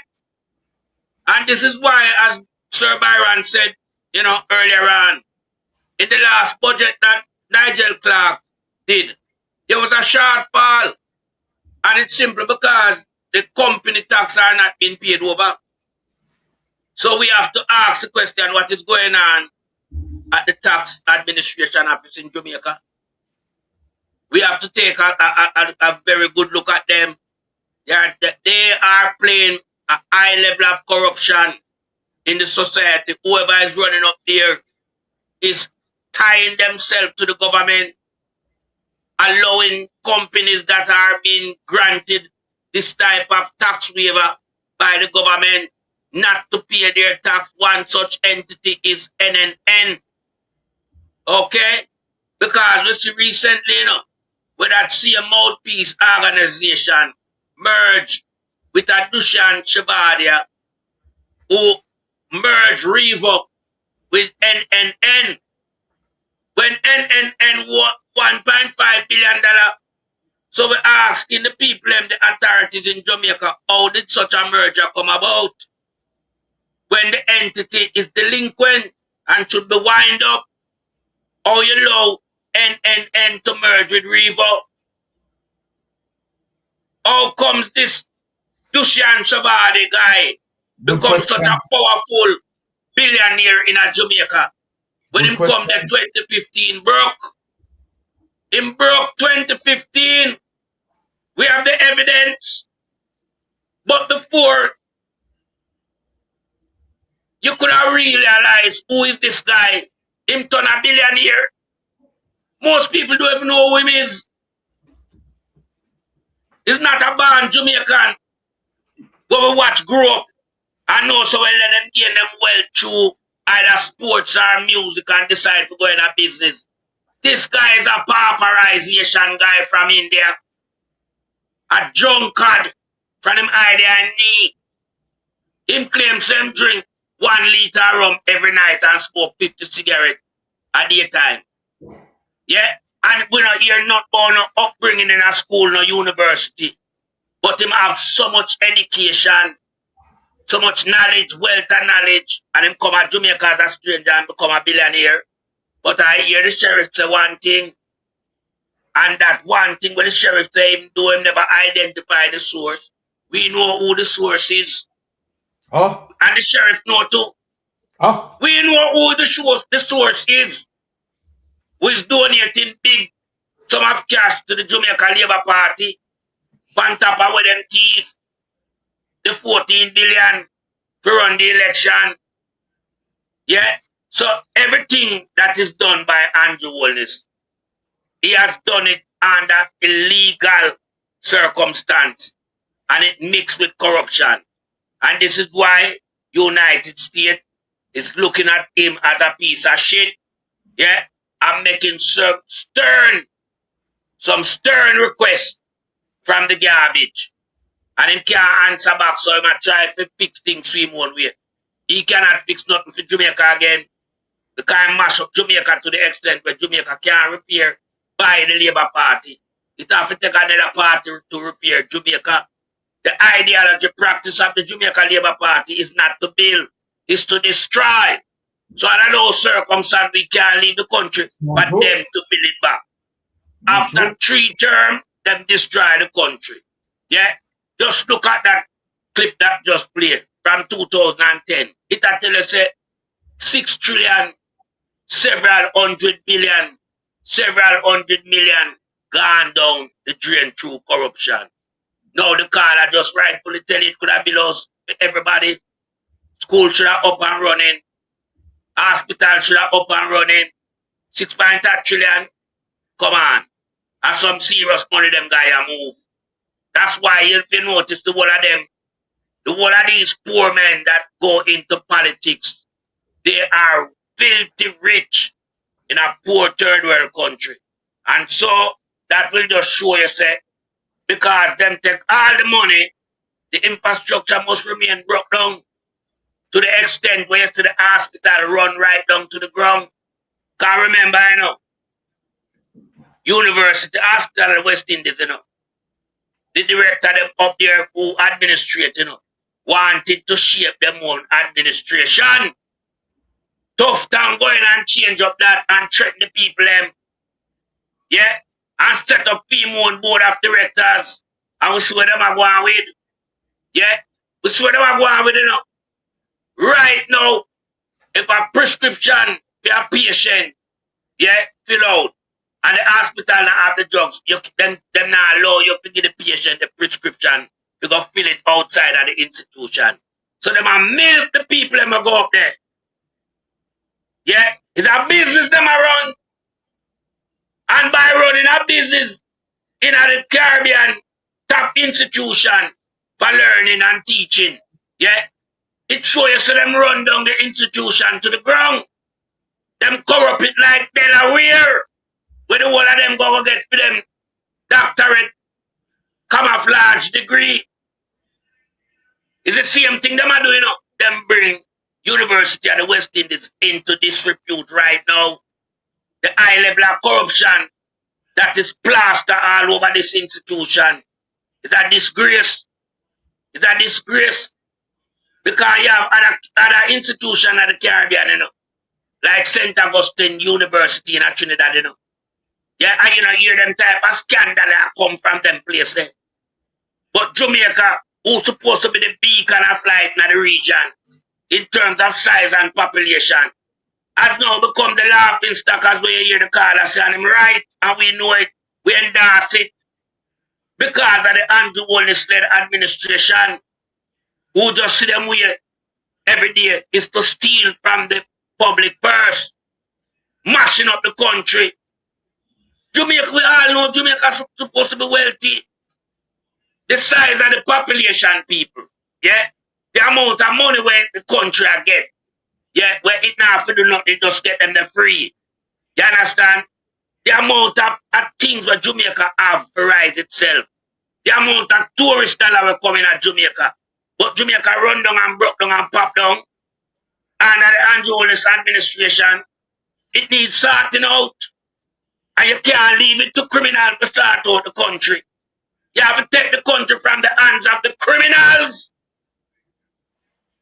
Andrew Holness is a certified criminal that cannot be certified where his statutory declaration is concerned because him steal too much.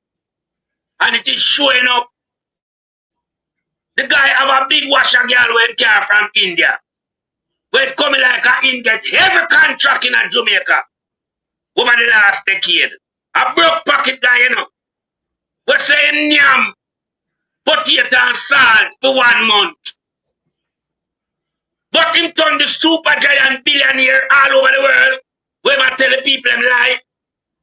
Say him have business all over the world. Lie people. Him is a washer girl for Andrew Holness. And this is why you see the oldest them have got India regular. And people from within the party. Tough tongue go down there forget nurse and doctor and him not bring back none cover Jamaica, you know. It look like a down there them saving pan. Look like a in India them saving pan. Them have business of interest down in India, man. Yeah? Because people just looking up. Christmas, Parliament, them get holiday. Parliament recess. We have the size 13 who are share the speaker for the House of Parliament. We don't notice the two first sitting in Parliament for 2026. She missing. She there in India. I drink tea out of clear cup and a taste all type of snack something and a talk about, oh, this I can bring back this to Jamaica. Bring back what to Jamaica? Bring back what to Jamaica? Jamaica no want nothing from the holiness them. God them a criminal. And the entire world know them a criminal. Because social media go right around the world. So the entire world knows that the holiness them a criminal. Them know who them is. Why you think she missing from Parliament? She can't take the heat of the extradition and the whole heap of corruption that is labeled at her husband and the party where them represent. You understand? So she hide from Parliament. I tell my brother Byron before it even so she not going to Parliament. And so said, so done. Because you have to penetrate how them think, you know. Yeah, and you have to know, say, the things that will come at Jamaica, yeah, it incriminate them. And the worst couple live up at Beverly Hills. Everybody up there know them are thief. Them are the biggest thief up on the hill. That's why them build the biggest castle up there. I want to undervalue it because them know them can't disclose the real value of them house at the time. So we know who they are. Would Jamaican want to entrust Andrew Holness and him administration to fix the problem? I don't think so. Because him can't fix the problem with Mama Cow, to make sure no same weed are out of the party. It shows him is not a problem solver. People remember this. Before Andrew Holness become Prime Minister in 2016, because I was a little part-time Prime Minister, yeah, in a Bruce Colin time. But when him fully with himself, Richard Clark wrote to him and Dr. Crab, highlighting the issue with them have with Mama Cow, with them father dead left property, 2 property, with all the variants for Mama Cow, orchestrate to keep the property from them, forge all them, if them father wife signature when the lady dead, Ermin Clark, Mama Cow forged that dead woman signature. Put it on document and exchange the property. She not sell it, she exchange it to a close family member. And we are talking about 45 years now, because from 1980 this, Andrew know about it. And when Andrew know, hug it up. Because him know say him a criminal too. And Mama Cow a criminal. So you know what him do? After the court find she guilty with it and charge her 900,000 for the violation which she carry out, yeah, in terms of the car, the Benz, the 2015 Benz, yeah, which she not declare. How can court system charge me, but me become a junior minister with the justice system not long after? That's a disgrace. That's not supposed to happen. Jamaican people now have to realize we are going around, you know. Because any other youth get a criminal record can't even get a job in a Jamaica. Nobody now employ them. And sometimes they wrongfully charged. She admit to it after telling her type of gibberish. Said she never won it, she don't know about it, then she admit it, then we see her sell it. We know she involved in it. And then she come and say it was a genuine mistake. Genuine mistake. Then how she get back job as politician in Jamaica? When our youth them have to struggle to get a little idiot job because of a criminal record. And them not thief the amount of money like when Mama Cow thief from the taxpayers. You know, see a joke thing I go on at Jamaica, man. Hit them, pot. So we have to rise up against this criminal administration. Hit them. We have to ask for the resignation of the Prime Minister. We have to ask for the resignation of the Minister of Health. We have to ask for the registration of the Minister of Agriculture. We have to ask for the registration of the Minister of Telecommunication, Transport, and Social Energy. So we are asking them 3 top people. Lollipop job. Who are the Minister of Tourism him need to go to as well. The Social Security Minister, Bernard Charles, him need to go to. The Minister of Education, she need to go. Finance Minister Favour Williams, she need to go as well. The whole entire entourage need to go. The whole 32 of them. Jamaica tired of them now. And when me I say tired of them till all the people them get thirsty. Thirsty! You understand? Because long time them not get good governance. Them thirsty for good governance. Under the Andrew Holness administration, everybody in Jamaica has suffered from dehydration of good governance. You understand? The money can't just move and go into them people have bank account. And when the nine of them bank account, it mix up in a matter. Eh? Come on.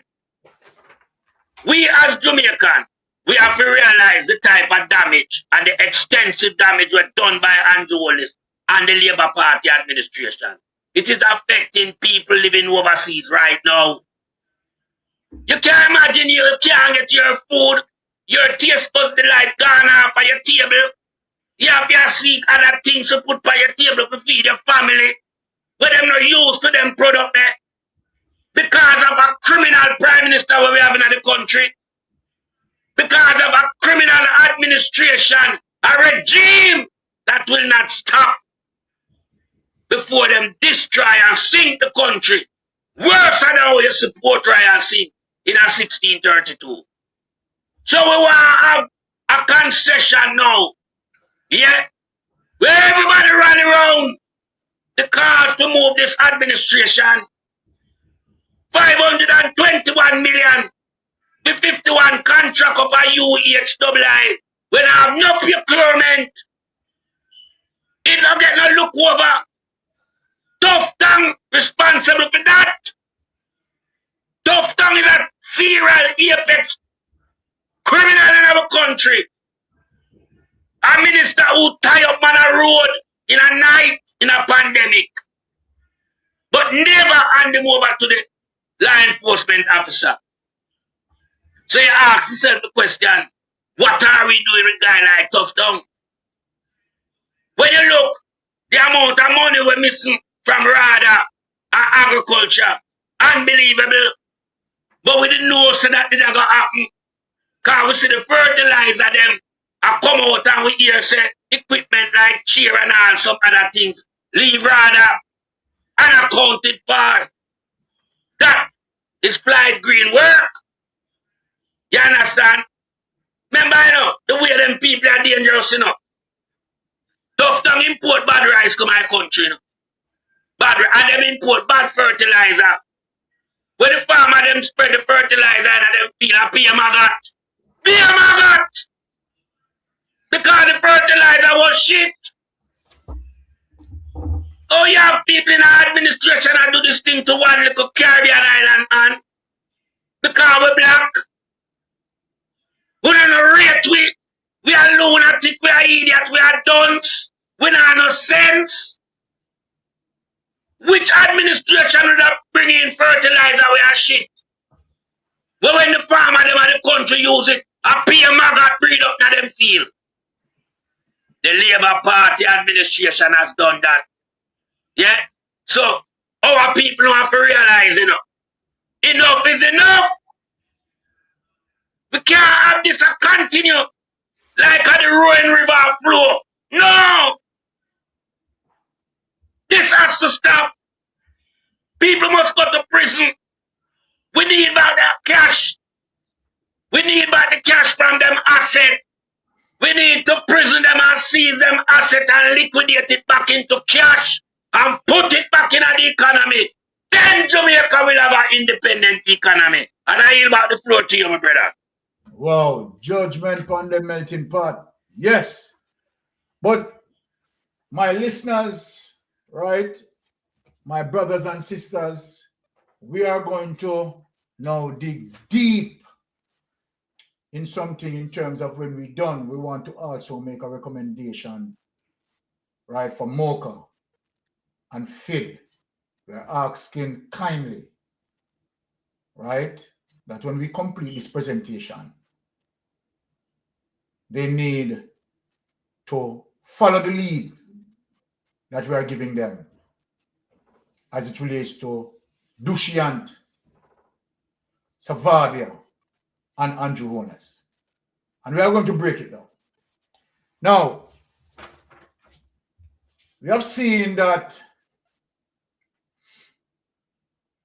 Andrew Holness administration had given several contracts to Dushyant Savadia.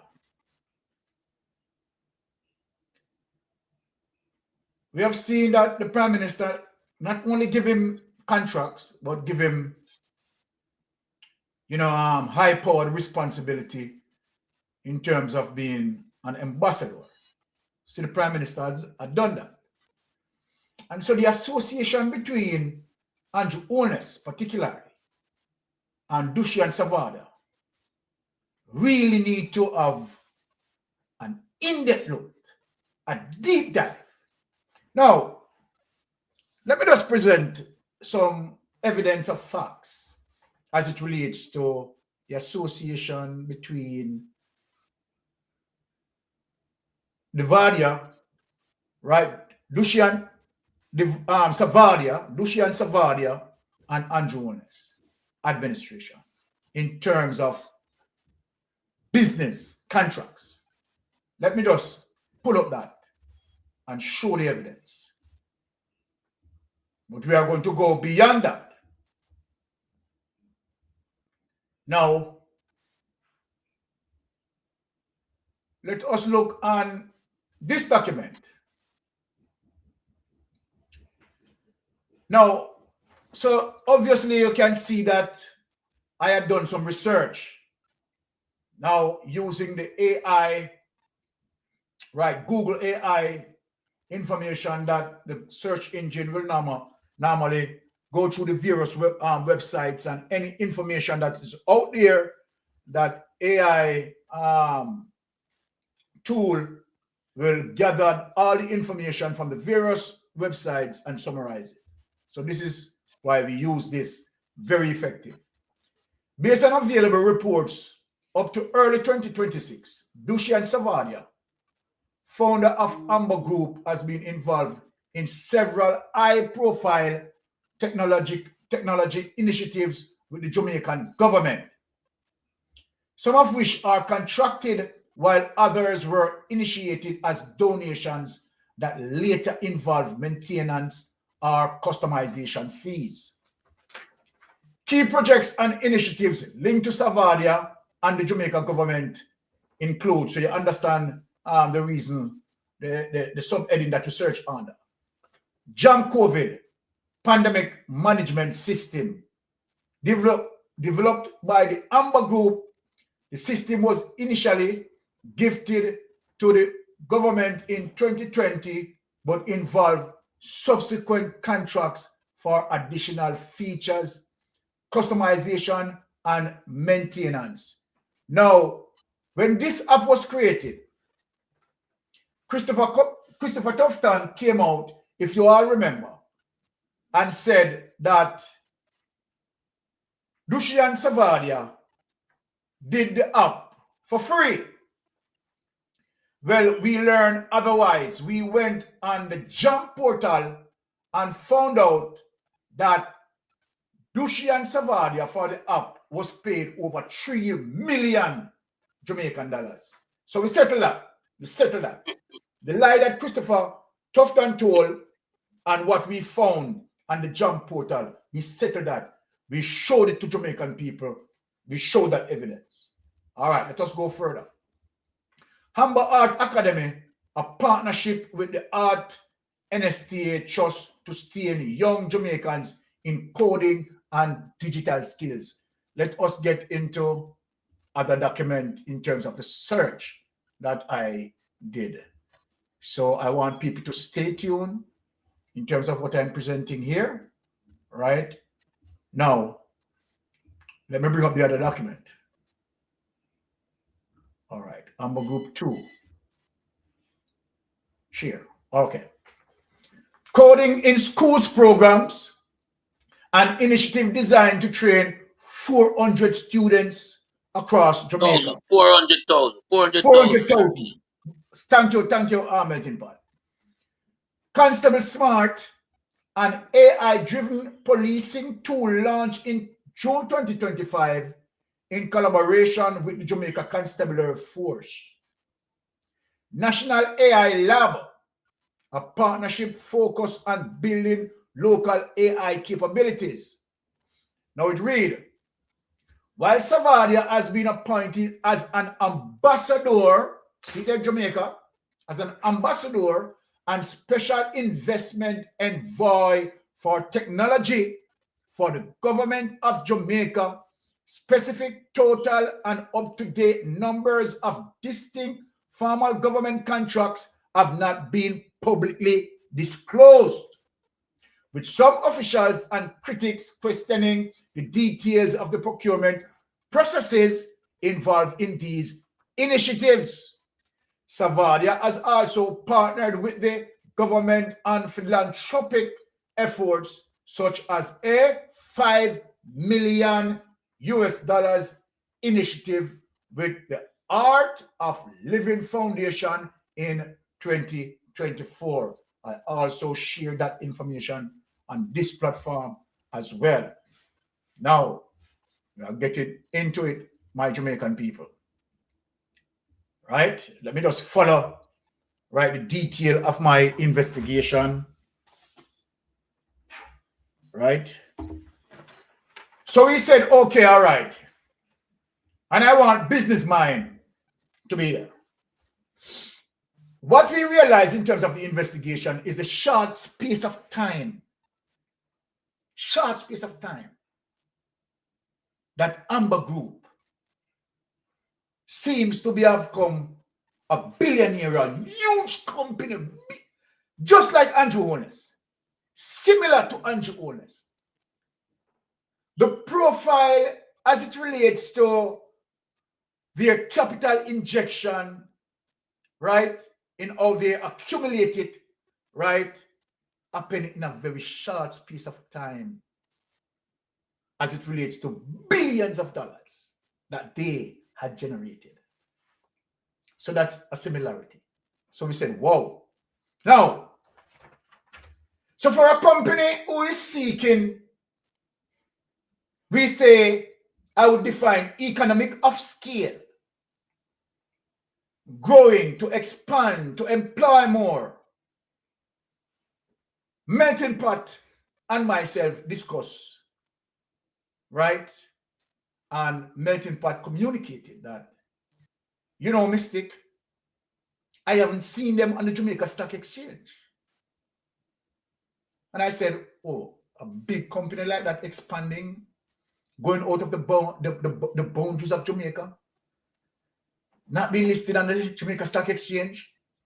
So I just didn't take that from Melting Pot. I went and searched for myself. Now watch this, Jamaica. I tell you how the thing going on. Oh, me a Melting Pot, they dig into this. Now watch this.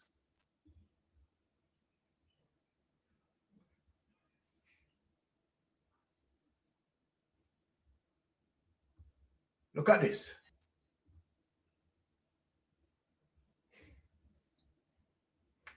Here it is, people. So you understand the search that we did. The Amber Group does not appear to be directly listed on the Jamaica Stock Exchange, though its managing director, Michael McNaughton, sits on the Jamaica Stock Exchange board of directors, suggesting strong connections to Jamaica financial markets, while Amber Group is a major global IT firm based in Kingston. Their primary focus seems international, with their presence on the Jamaica Stock Exchange related to McNaughton's directorship. So they are not listed, right? Because McNaughton connected to them, right? McNaughton has been there, you understand, as it relates to one of the directors. Not public trading for Amber Group shares. So I'm saying, I don't understand this. Then if Amber want economic of scale and expand on people to buy into the shares and so forth, why not do a public listing? Something just smell. Anyway, Amber Group, a large IT company headquarters in Jamaica, but not publicly traded on the Jamaica Stock Exchange. Michael McNaughton, managing director of Amber Group and a current member of the Jamaica Stock Exchange board of directors, linking the company to the exchange governance. And this is him here. Now, let us stop and take this away. We are going through stage by stage, people. Right? This is so interesting. So I said, let me track this guy for a while. And some interview that he had done. Now watch this, people. Watch this. And I want you to listen to him now. Because people, if you are following me, you're going to see where I'm getting to.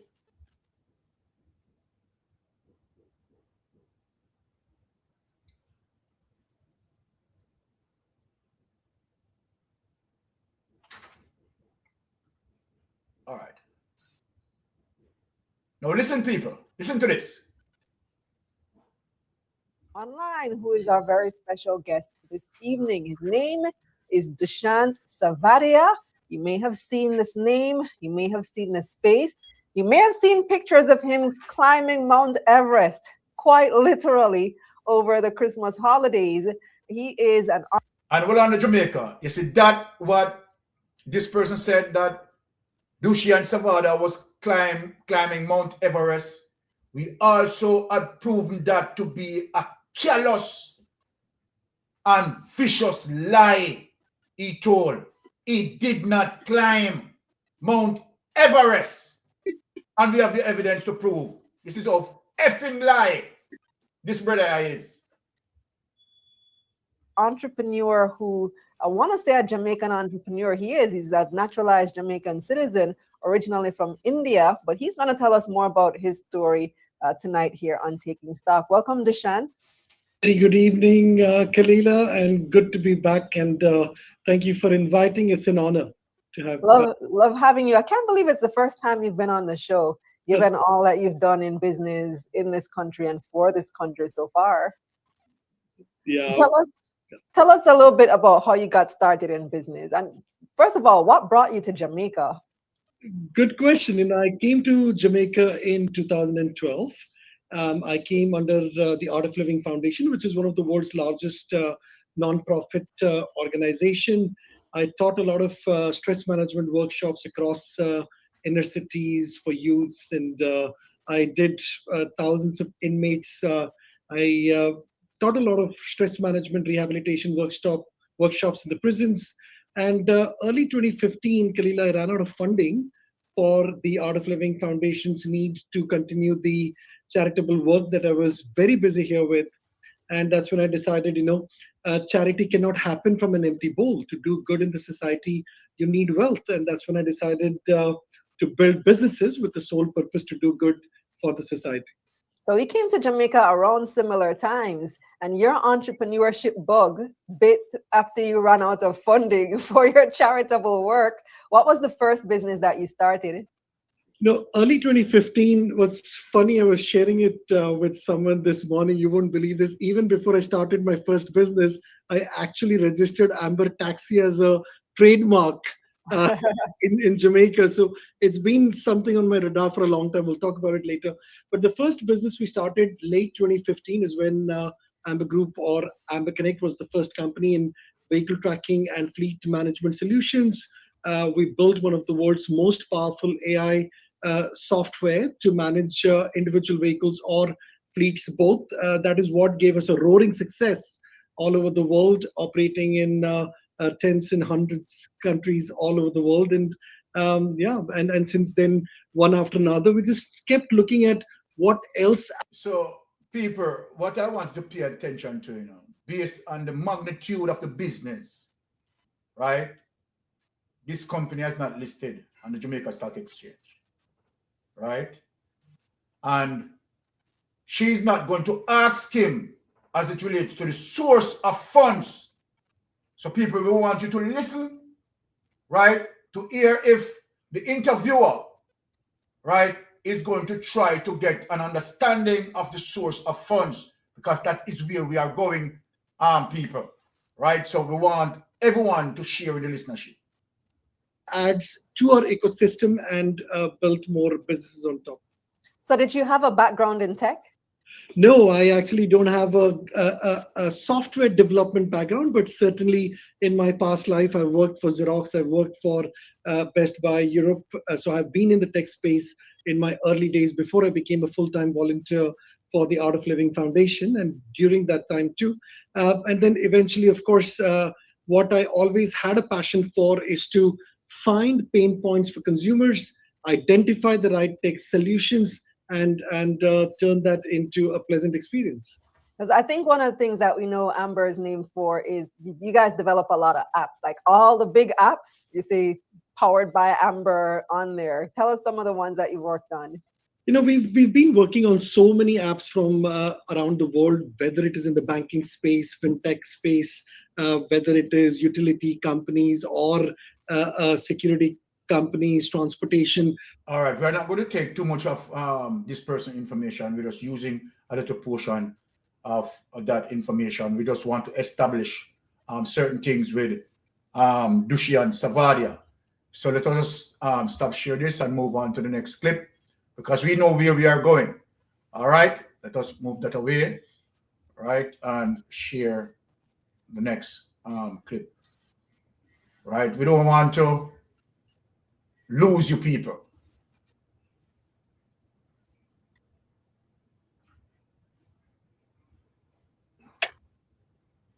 Vadia, welcome to Profile. Thank you. How are you, Archie? I'm pretty good. Thank you for joining us on the set. You've had an absolutely fascinating journey around the world, and we'll get a little bit into that, to Jamaica, to now being the founder of a group of companies called the Amber Group. What does the Amber Group do? Amber Group is a very large technology conglomerate. When I say conglomerate, we have many companies which are providing a lot of technological services and products across the world. So what kind of technological products and services are you talking So our about? first company when we founded the Amber Group in 2015 was Amber Connect, which is in vehicle tracking, fleet management. Then we went into Amber Innovations, which is software development for third-party companies who really want to accelerate their digital journey.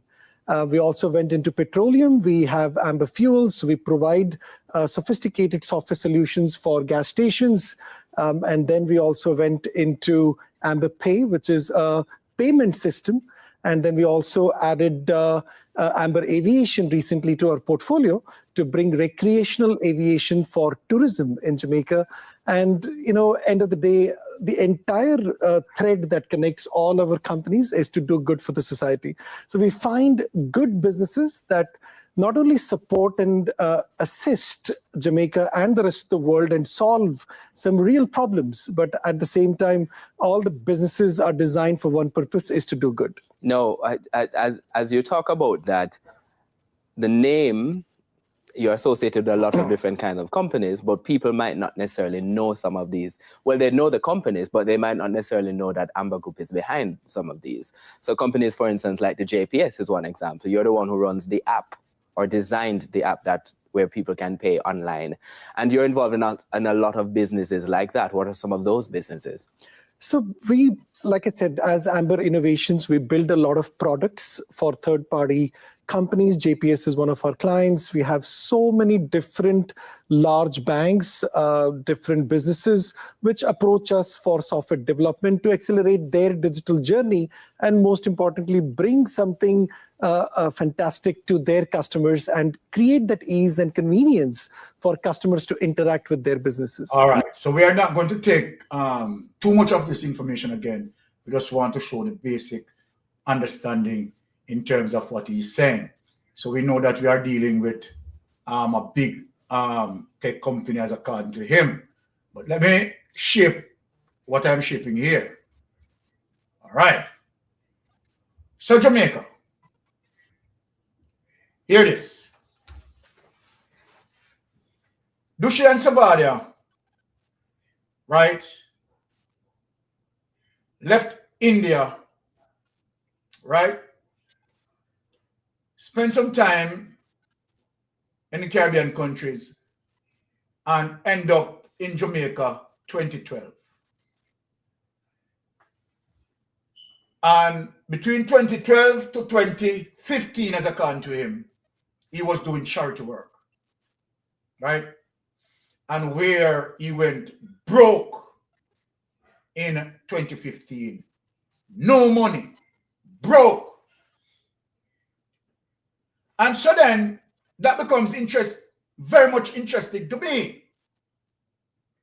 How from 2015, right, to 26, partially 11 years, that short span of time, you become such a huge billionaire. How can that happen? Oh, so I was very much interested in to find out the source of funds. Let me show you, and I want also CTAC to understand what Dushi and Savadia is saying. The difference between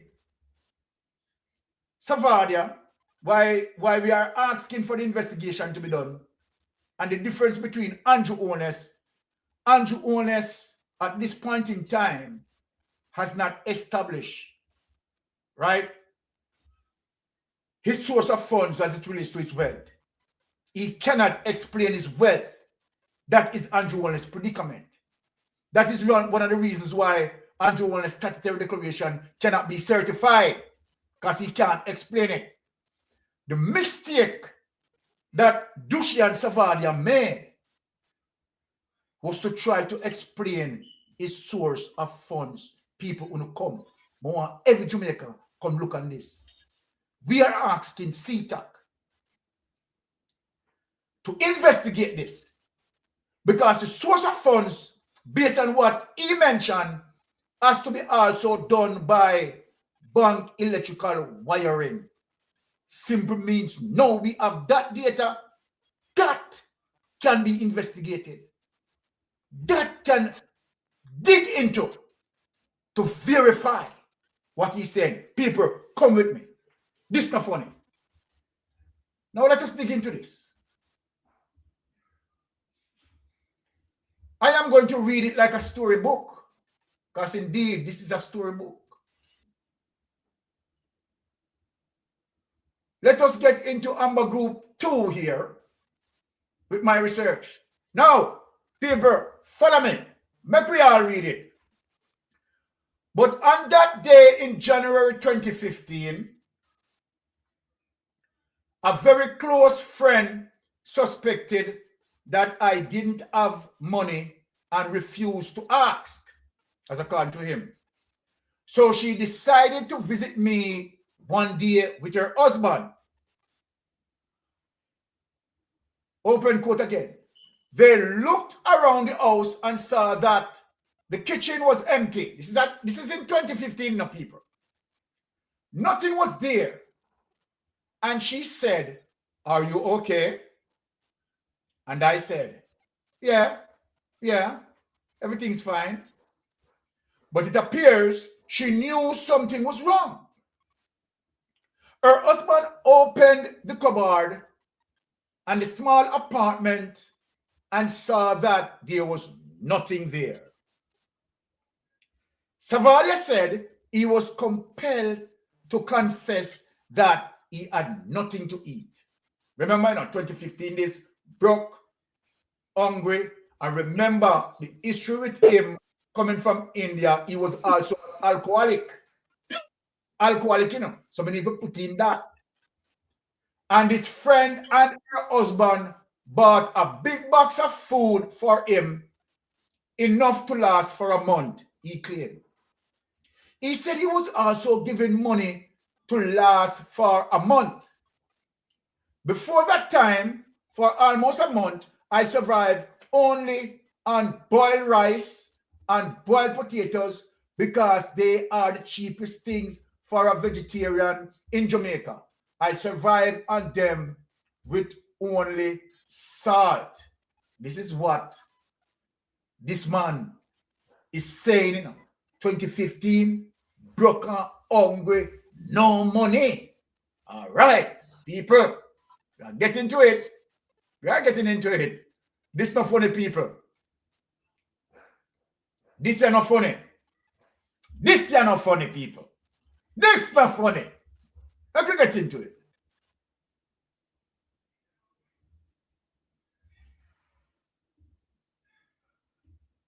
All right. Let me get into it.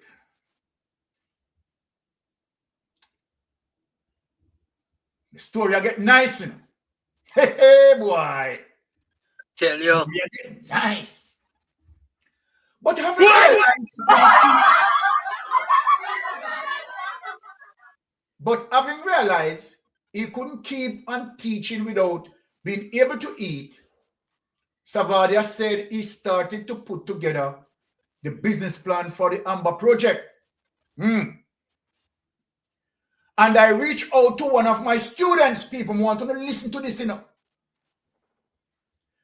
I reached out to one of my students. I taught the art of living in St. Martin. It has nothing to do with technology, But want to hear what I'm saying. And I reached out to one of my students. I taught the art of living in St. Martin. I taught there before coming to Jamaica. Remember me told you that he visited the Caribbean, other Caribbean countries before he come to Jamaica 2012. He was a very, very wealthy chap. You hear him put that? Yeah. The creative source of funds. A young guy. I knew he would understand tech. Now, he knew he would understand tech. Remember, he has never taught him tech, He taught him about, social program and so forth. Nothing to do with tech. I turned to him because, of course, in Jamaica, if you go to anybody with just an idea and a piece of paper, nobody's gonna invest in you. Now, remember, as I come to him, we're the first interviewer, and where we mentioned that he wasn't that technological savvy. Remember, he mentioned that. So I reached out to him. He saw it. He knew this was a brilliant idea. What was the idea? I don't know. At the same time, he also said he knew I was starting this business because I wanted to do good with it. So he said he will support me. Now, somebody who is an alcoholic, somebody who his parents had kicked him out of his house, somebody who has to bounce from job to job, Now, that support came in form of US 450,000, which was to be used to build the entire software and hardware for Amber Connect people. Now, let me say this. You met a friend, somebody who you had taught. You haven't taught him anything about technology. You yourself not savvy about technology. But you have an idea. And your friend just said, whoa, mighty God, this is a lovely idea. And that friend took up 450,000 US dollars, which was to be used to build the entire software and hardware for Amber Connect. People, we can't make up this. Savaria said he himself wanted to learn how to build the app. You hear that, people? So he went to China, where he lived for months. Now, imagine, you don't know how to build the app. You have a suggestion, you're not technological savvy. You have a friend and you just talk to him about the idea there. And the friend just decide to just give you 450,000 US dollars. Who you take for fool? Me and you today. Learning to build it himself to ensure the US 45,000 would last. He cut costs where he, let me just close this out. Hey, Papa, when you can't come make up this, when you come here, when you hear Andrew Warner's friend, when you come listen to Andrew Warner's friend, people, come listen here. Come listen to Andrew Warner's friend. Let me go into this. During that time, he said he also went to India where we created a small team of 7 engineers to build the software over 9 months before he returned to Jamaica. The biggest deal in Dragons Den history just happened. Hold on. Having spent on hardware engineering and software engineering and paying the salaries in China and India to engineers to build the app and the hardware and small office here in Jamaica and everything else, including, right, whatever. And from that, Dushian Savada boom to success of being the billionaire that he is today. Me and him. Now, I'm going to put myself on a big screen. We glad how you mentioned that. And you know what I did? I make sure that I secure those documents. Because you can't change it, the Dushian Savada. You can't change it. You can't change what you said there. So we are now asking CTAC, please follow me on one of CTAC. Now beg you, CTAC. We are asking FID because the government had issued several contracts to this man. And this man is claiming that a friend just bought into his idea and gave him $450,000 US. So if that friend from St. Vincent would have wired that money, we must can see some proof of that source of funds. And we see so. Him says so. So now, Hold on, Derby. Yes. Just correct the source. Not from St. Vincent, from St. Martin. From St. Martin's. Thank you, Melting Pot. So we have the information as it relates to Savadia explaining the source of funds that now that are to be investigated. We look at other report and see money going into Savadia business 2019 and in 2020, right, we see roughly about $4 billion, right, in 2021, right, we see X amount of money shoved into Savadia business, right? And this to me, let me say it, seems like Dushian Savadia is the face of money laundering for the Jamaica Labour Party.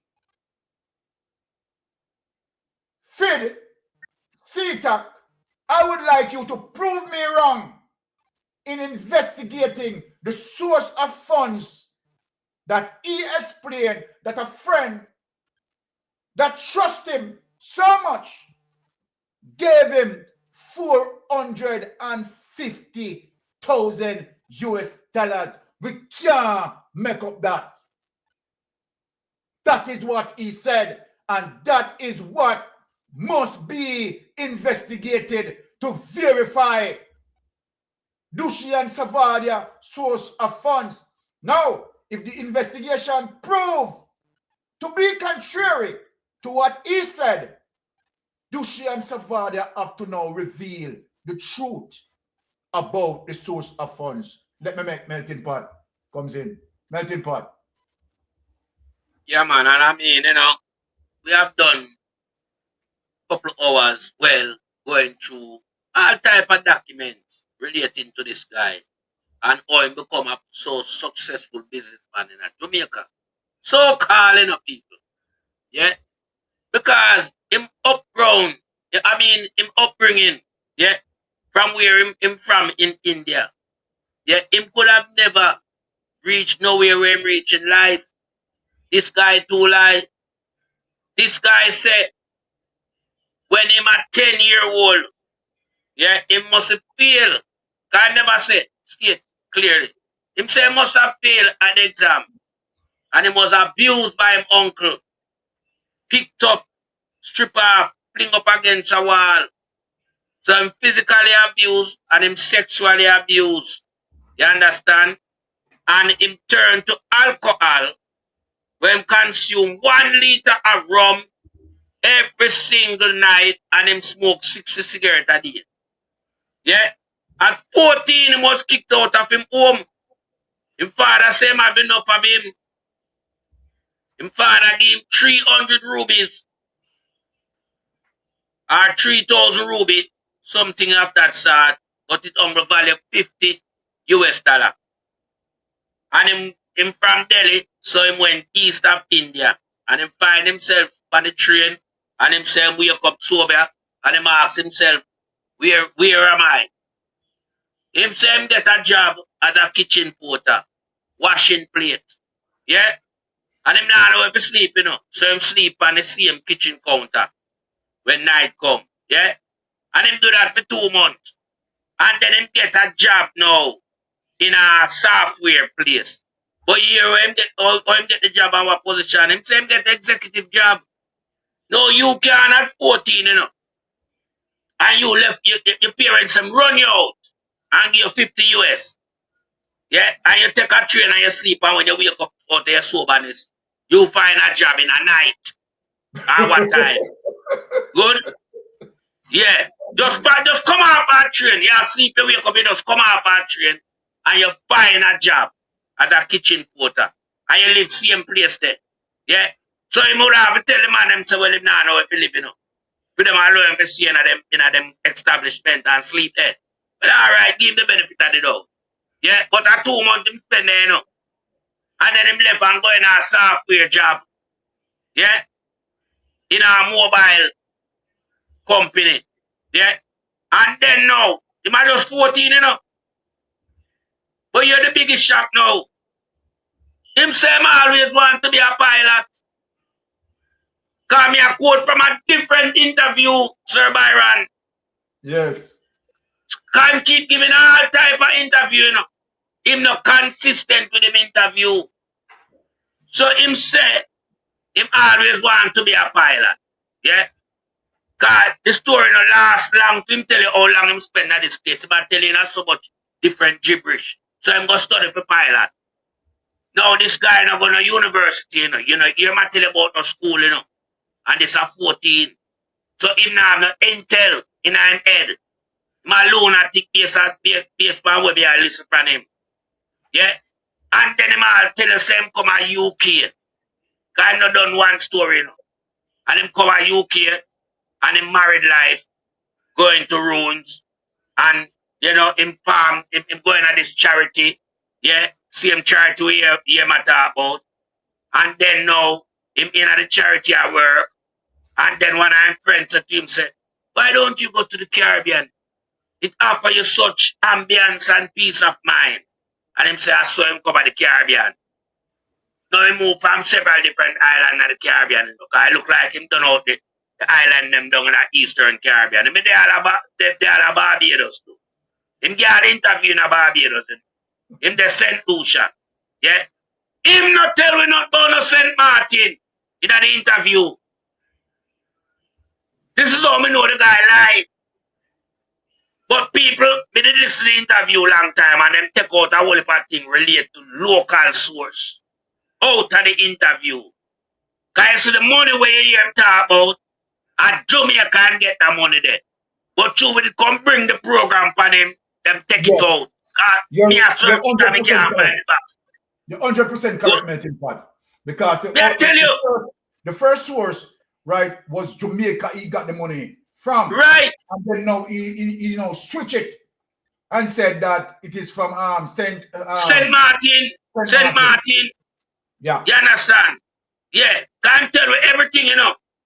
Because a Jamaican there when him life down to the ground, you know. Yeah, 2015, you know, the first week of January, you know. Him nah no money in his wallet. Him nah no fuel in his car. Him rent due in a couple of weeks. Him nah no money in a bank. Him nah have nothing, bro. Him say man yam rice, boiled rice and boiled potato with salt. You understand? And then this man just get wealthy in our place and turn all ambassador. This is a mad drug addict. This is a mad drug addict from India. Now no family ties in a Jamaica. But come to Jamaica and become wealthy and become ambassador. Less than 10 but years. every foot, less than 10 years. But every picture where you see him, and you see a certain guy itch up around him. You see a certain guy itch up around him. And all of the mission where him accomplished, a certain guy accomplished the mission there before. So we know the connection. So them could have wiped out the interview them little more. We have certain thing in writing. Yeah. Me have it written down, the first time me run a profile on this guy myself. Yeah. I'm going to find it. This guy, yes, coming our place. Remember, him not savvy with technology, But I down the road and decide to go. But we know a certain guy who like technology. Who invest in technology. Shut them, Pat. Fake company we are talking about in people. We know a certain guy. And a certain guy, they have a wife too. So him again a bits and parts, drips and drops, Yeah, man, the husband and wife team visit him, man. Him nah nothing, man. And then pick him up. Yeah. Give him a box of grocery. Him never thought that in the next interview. Him not mention about the box of grocery. No would have to mention the box of grocery because boil yam and boil rice, me and yam. With boil potato and boil rice with salt, me and yam. So if me get a box of grocery, would have must remember say me get a box of grocery. So why the interview keep changing? It not consistent.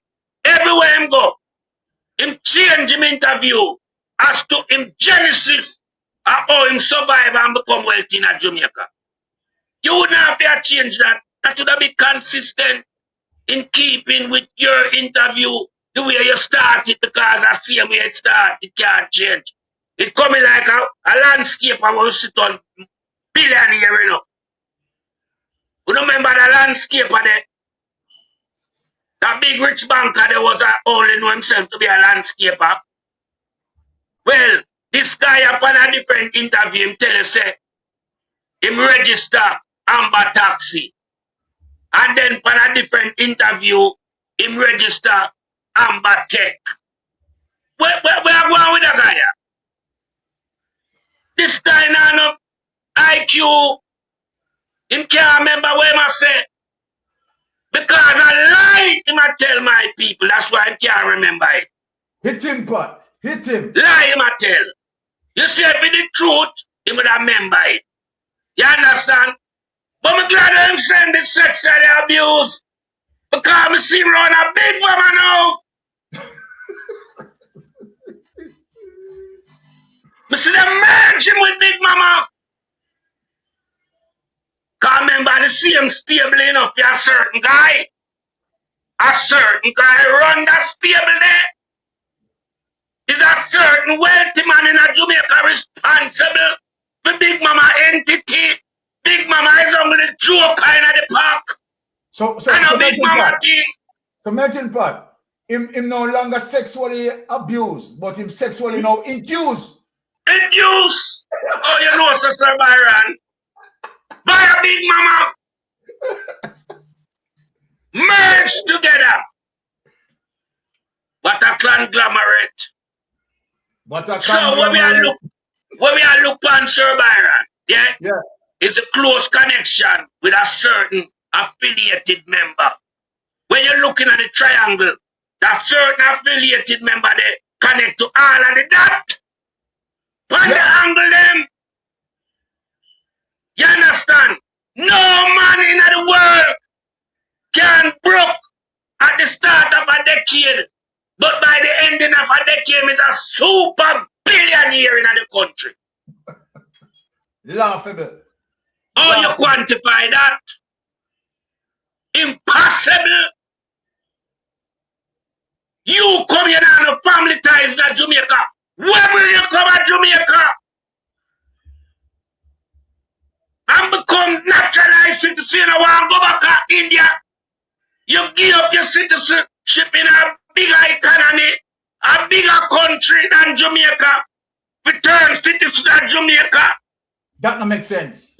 No, make no sense. But him talk something where I tie up something, you know. People, him tell me same want to be a pilot. Can a junker at that age have pilot on him brain? Aviation school, can't depend on him brain. Where would I get the money? Can I not tell the same go back to his family, you know? For him get kicked out, him not telling him no interview. Same go back in yard, you know. No. So I'm not going to school to qualify for the aviation. And the medical would not allow him to become a pilot either. But him same like pilot and him same go where Germany go study. Now my Jamaican people, you remember that fictitious flight there with 264 Indian on it? Where they were come via the regular route? Where the pilot and the plane come from? Germany. What a coincidence. What a coincidence. I remember my people. If you have a flight coming to your country, where air traffic control tower a Paris airport now have on them schedule a land, but them allow it for land here, how did you let the passenger on board disembark from that flight? How did they venture into normal society? And how did they start to spend Jamaican currency? And how did they end up being hosted down by Oceana, down by Kingston Mall, Victoria Pier? These people was on an exchange program that Andrew Holness and him government knew about. Yeah, these were Indians in our place working, and a flight come and you swap them out. So the one them that did in a Jamaica board back the flight and leave, and the one them come on the flight remain in a Jamaica. That's why they were allowed to disembark from the aircraft. The illegal aircraft will land, will come via a different route, could have caused aviation traffic. So the things that were Andrew Holness administration carry out in Jamaica must be seen as critical criminality in the Jamaican space. Because the man they bring in an aircraft, we could have caused major catastrophe. We could have killed off some of our own brother and sister and return back home. It's in our airspace illegally. But you know, hear about no media like it in a trouble and it get authorization for land. It just come landing. When our flight come from Germany via Africa, via Saudi Arabia and all those places. No! This flight took those routes and come in. So this Indian conglomerate where the Jamaica Labour Party under Andrew Holness administration, the regime where them constitute, it had a whole heap of fictitious thing. And this is the reason why now, because we have an Indian ambassador, you know. Our guy become ambassador for your country in less than a decade. Because the Andrew make him ambassador a long time. I remember I tell you about him come to Jamaica 2012, all right.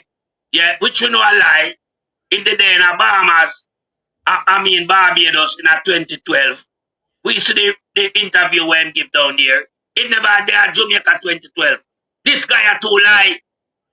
But anyhow, give him the benefit of the doubt. And you come broke in the country, but you will come ambassador. Over reputable citizen in the country born in Jamaica. So how you get so close to the Prime Minister for him give ambassador award? How the part they go? How the relationship established between you and broke pocket man?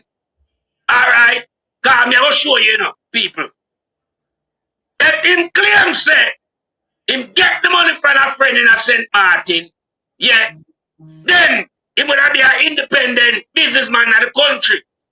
So I'm like, he would have get the help from the government. So how you become so acquainted to the government, to Andrew Holness? Under what circumstance you get this ambassadorial role from Andrew Holness to be ambassador for technology? Where Jamaica is in the world affairs of technology? How much student we produce? We are technology giant with the big tech company them I use. Jamaica now produce a student of that caliber. So how you go around the world and sell technology to the world when we don't have no Silicon Valley? We don't have a Silicon Valley. So nobody would not see Jamaica IQ in a technology space. We not dead so yet. But at this piece of shit you tell we. Yeah, because at that him get the ambassadorial role for you know, to go around the world and sell Jamaica brand of technology when we don't have a brand. So when we are look for now, we don't see nothing a connect in an interview. It's all over the shop. But we are see a certain prayer around him everywhere him go. Everywhere him go. We see the prince around him. Yeah, man. And then all of a sudden now the prince and the princess keep going to India regularly. Several members from the Jamaica Labour Party have been touring India regularly. Hit them pot. So I want to know if I down there, them have them secret bank. I want to know if them changing the US dollars into rubies.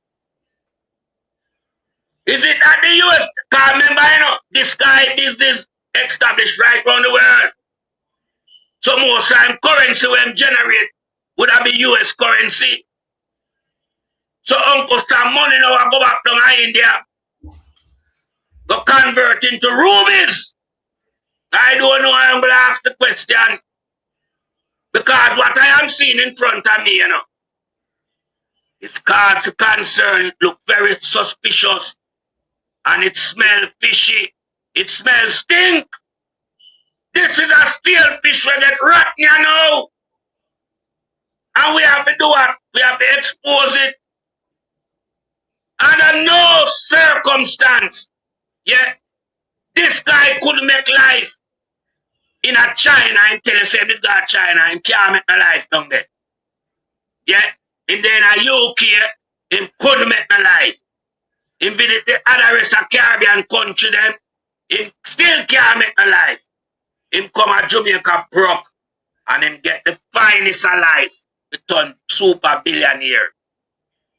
But people, we are not being fooled. And them can't blind we to the truth. Because we go find the truth, you know. And we have the truth on them. Yeah, we have the truth on them. And the truth we have on them solid. So we are asked Mocha. Yeah. We are asked Speed. Go in, go take a look on this Shan Chubadia guy. Same so melting pot. Just go take a peep, man. Yeah, because remember, you know, round when they look good, you know. So, you know, I will full. Go take a peep on him, man. You understand? Do some real investigation like what me and my brother Byron do on this guy. Because we have to uncover the secrecy that lies beneath this guy. The prince and the princess who become such a conglomerate to a complete stranger and who has made this guy famous. The guy tells some lies unbelievably, you know. The guy said them have 38 quarters around the world. Him list South Africa and United States. Lie! Lie, my people! You understand? Him saying can't sleep at night because as the CEO, Him have to take phone call from client. Must be Big Mama and Draws Davis them. Most of them might take phone call from at night. You understand? And Queenie and Long Tongue and them guy in the Bell Davis. Because he is a CEO, it would have been weird that you is the only CEO that cannot sleep when night come. There is a CEO them sleep at them master size bed. Some of them in them jacuzzi. I relax with a glass of wine and wine. But you still at work.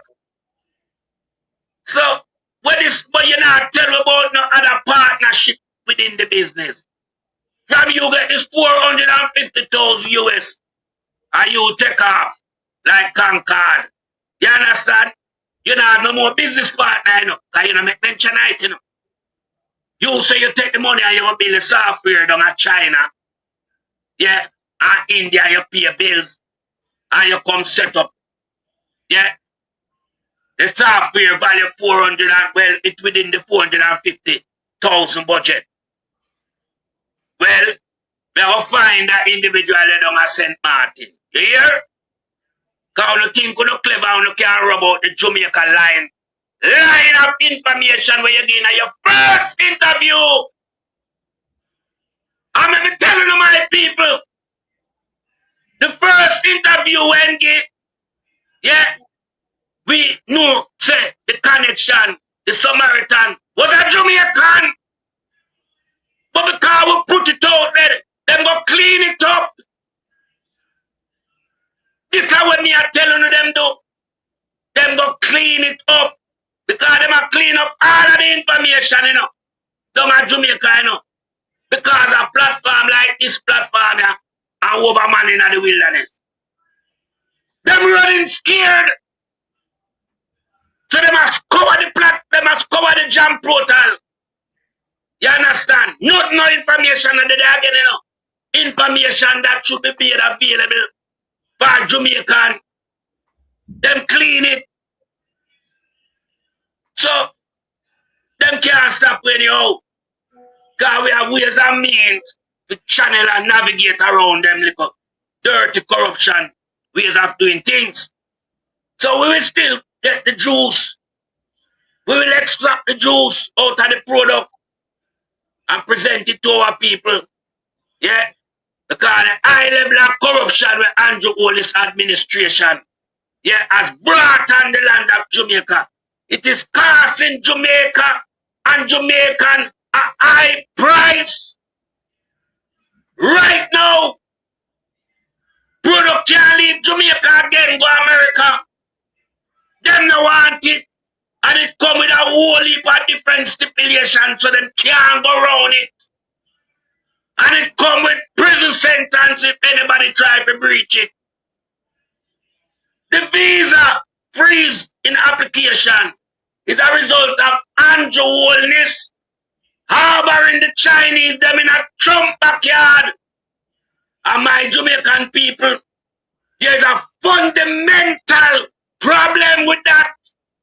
Because when Jamaica government have the Chinese them are working in the country, them don't get paid at the what this dollar with that Jamaica, you know. The monopoly money we can't cross the border, you know. Them get the Uncle Sam money, the US. So China and Jamaica suck with the US. Uncle Sam not in a that. We don't have to know that. So Uncle Sam now is doing the ultimate thing, putting the pressure on the corruption leader way in Jamaica. And he can't have a response. Him send out a retired farmer, Prime Minister, Bruce Golding, to come up the mouth with it. Bruce Golding, you know, we want him to same as seek leverage. You understand? So we don't understand what really are going. The system, yeah, where Andrew Holness put in place, it is hurting Jamaica and Jamaicans. Not just in a home alone, but over abroad. You can imagine you have your family at Jamaica and you're up in the state and you have plans for next year. You have a file for them. Because you qualify now for file for them. You have a home and you have a job. And do all this corruption that put pampas. You might have to clean up his act before America release the handbrake. And it don't look like him intend to clean up him act. Because the more you reveal the corruption at the party and how it's been structured, next week you get more corruption on top of how you get last week and this week. So it's a never-ending trade system them have, where them a trade the country for corruption. And so I just want Uncle Sam to come in under the Trump administration, yeah, and clean up the place. Because we have to right the wrongs them. Yeah? We have to right all of them. We have to asterisk all of the wrongs them. People must be charged for the wrong them. We have to highlight the corruption. And where people found in breach, they must be charged and sent to prison like Adam Stanford. The asset must be seized. Liquidate all these massive buildings where them have. Where the taxpayers' money, them take the taxpayers' money and invest it in a concrete structure. Seize them, liquidate them, return back the asset to the Jamaican coffers. And I sure know everybody will benefit from that. So all who want to use them political affiliation and feel hurted when we present the truth can continue because our owner will suffer. But we now make the massive suffer in Jamaica. And we know the massive are the blood and fire, comrade. That's why I'm still the election with you. And Trump them know about it. UK government know about the stealing of the September 3rd general election 2025. So if Andrew thinks him have a guess out there, him have no guess. Nobody like him. They are monitoring him. They are watching him closely. Because United States closest ally is the United Kingdom. And we know them two countries there, very powerful in world influential terms. Yeah? So when you go against one, you go against the other. Where our people migrate to? United States and United Kingdom. So we can't have this guy to come put embargo on visa and on food. We have to get rid of this guy because he's a criminal. And I know as we continue the journey, we will find further, more credible evidence to put out there to show the people that we are working tirelessly behind the scene to have a better Jamaica in the future. I yield back the floor to you, my brother. All right. Well said, Melting Pot. Well, you know what, trust me. Well, I mean, we run 18 minutes over the time, but well-deserved time, right? I mean, powerful punch coming from Melting Pot. But here what we have to do now, unfortunately, we have to just wrap up the program because we have to prepare to come back on Titans later. So my Jamaican people, we want to tune in to Titans.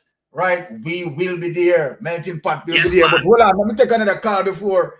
All right, tell me, our sister calling us, so we can't. Sister Pat, bring in Sister Pat, brother. What do you mean?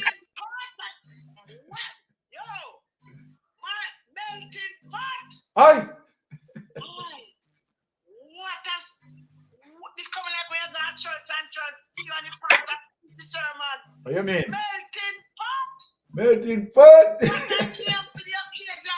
Yes, man. Brother, keep up the good work and thank you. Blessings, my sister. Can we have more melt pan them in a melting pot? What do you mean? Yeah, man. Flag we now witness against three policemen to kill a criminal. What? Interesting. Police still treat allegedly criminal and yes. Flag green and the witness against the police. Wow. And okay. Noel Yes, we get that. I have to go assist a movie tired now. So later we go back at Titan. Blessings. All right, Sister Pat. All right. Love your Sister P. All right. Blessings. Yeah, man. All right. So on behalf of Mystic Sensation, my people, Pat, right, we are saying, thanks to you again, right, to give us the energy. You are the ones who are doing it, right? And we say big thanks for you to make it Mystic Sensation. Well, tune in, right, a couple of hours from now when we'll be over the Titan Boss, right? Definitely deliver. More fire. Right? More fire later, my brother. Yeah, fire tell you. Them. Bless up. All right. Cool. Big We are out. Walk good, my people. Walk good. Blessings.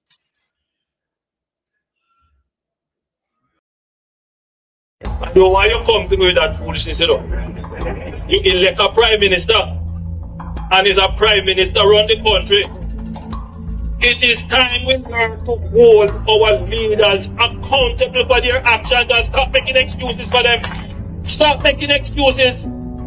Otherwise, go elect the people who really run in the country. And I don't want the right start that stupid argument. Hold the people you elect accountable and stop making excuses for them.